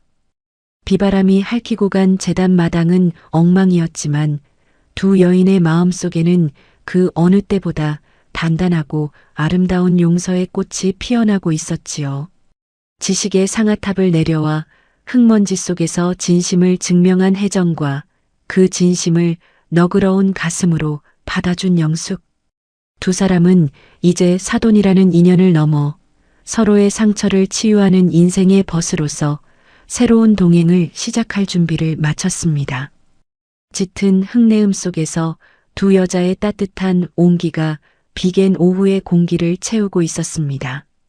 계절은 어느덧 흘러 눈부시게 푸르른 5월의 신부를 축복하듯 재단 마당의 장미들이 만개했습니다. 주원과 화영의 결혼식은 화려한 호텔 예식장 대신 영숙과 혜정의 땀방울이 서린 재단 앞마당에서 소각하게 열렸지요.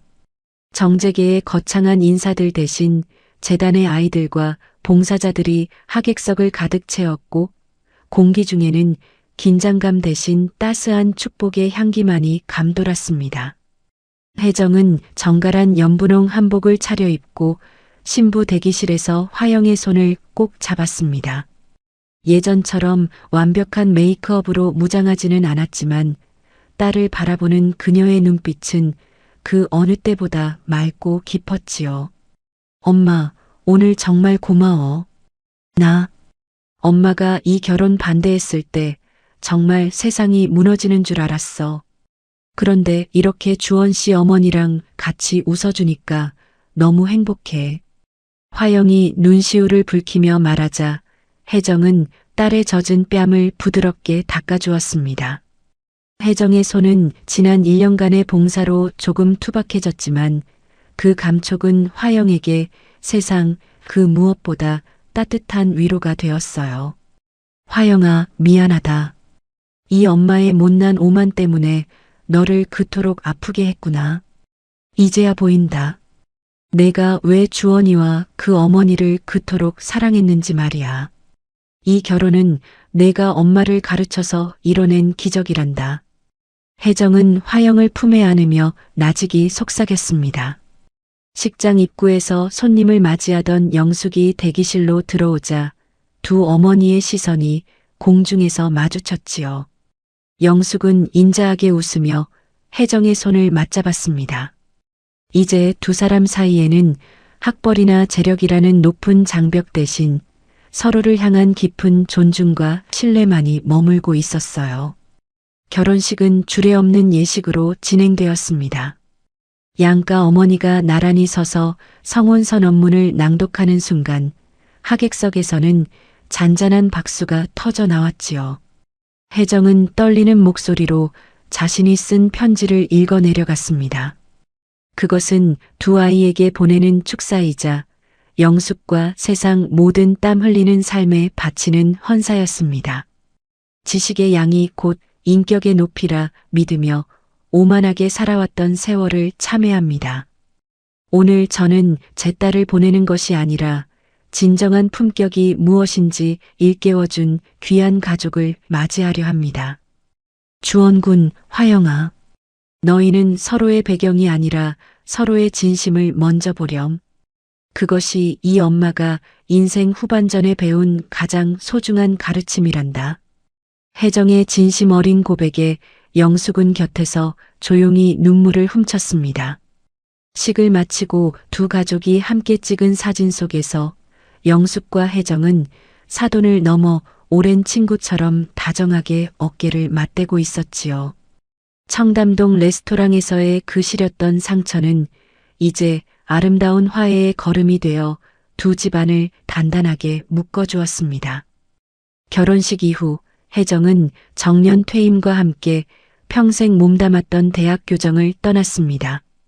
동료 교수들은 그녀가 은퇴 후 편안한 노후를 즐길 것이라 예상했지만 혜정의 선택은 모두를 놀라게 했지요. 그녀는 영숙의 재단에 정식으로 합류하여 국제협력이사라는 직함을 맡았습니다. 화려한 강단 대신 흙먼지 날리는 다문화 가정의 거실과 아이들의 공부방이 그녀의 새로운 일터가 된 것이었어요. 따스한 노을이 지는 평일 오후 재단 도서관 한 구석에서는 기분 좋은 낭독 소리가 들려옵니다. 혜정은 돋보기를 고쳐 쓰고 다문화 가정 아이들에게 둘러싸여 독일어 동화책을 읽어주고 있었지요. 한때 영숙을 무시하는 수단이었던 그녀의 외국어 실력은 이제 아이들에게 더 넓은 세상을 보여주는 희망의 창이 되었습니다. 자, 얘들아. 오늘 선생님이 읽어줄 책은 무지개 물고기라는 제목이야. 이 물고기가 자신의 예쁜 비늘을 친구들에게 나눠주면서 진정한 행복을 찾았다는 이야기지. 어때? 우리 친구들도 나눔이 얼마나 멋진 일인지 알고 싶지 않아? 혜정의 유창하고도 다정한 독일어, 발음이 도서관 안을 가득 채웠습니다. 영숙은 그 모습을 문가에서 지켜보며 따뜻한 김이 모락모락 피어오르는 차 두 잔을 쟁반에 받쳐들고 다가왔지요. 혜정이 책을 덮자 영숙은 조용히 찻잔을 건넸습니다. 사부인, 아이들이 사부인 선생님만 오시면 눈이 반짝반짝해지네요. 동화책 읽어주시는 모습이 어쩌면 그렇게 품이 있고 아름다우신지 모르겠어요. 혜정은 영숙이 건넨 찻잔의 온기를 두 손으로 느끼며 수줍게 미소 지었습니다. 사부인, 제가 평생 책만 읽으며 살았지만 요즘처럼 제 지식이 쓸모있게 느껴진 적이 없어요. 독일에서 사부인이 견디셨을 그 고독한 언어들이 이제 우리 아이들에게는 꿈이 된다고 생각하니 자다가도 웃음이 난답니다. 영숙은 혜정의 맞잡은 손을 지그시 눌러주었습니다. 우리가 처음 만났던 그날 제가 파혼하겠다고 모질게 말했던 거 기억하시지요? 그때 사부인을 놓쳤더라면 제가 얼마나 후회했을까 싶어요. 이렇게 든든한 동반자를 얻었는데 말입니다. 아니에요, 사부인. 그때 저를 따끔하게 야단쳐주지 않으셨다면 저는 평생 그 오만한 껍데기 속에 갇혀 살았을 거예요.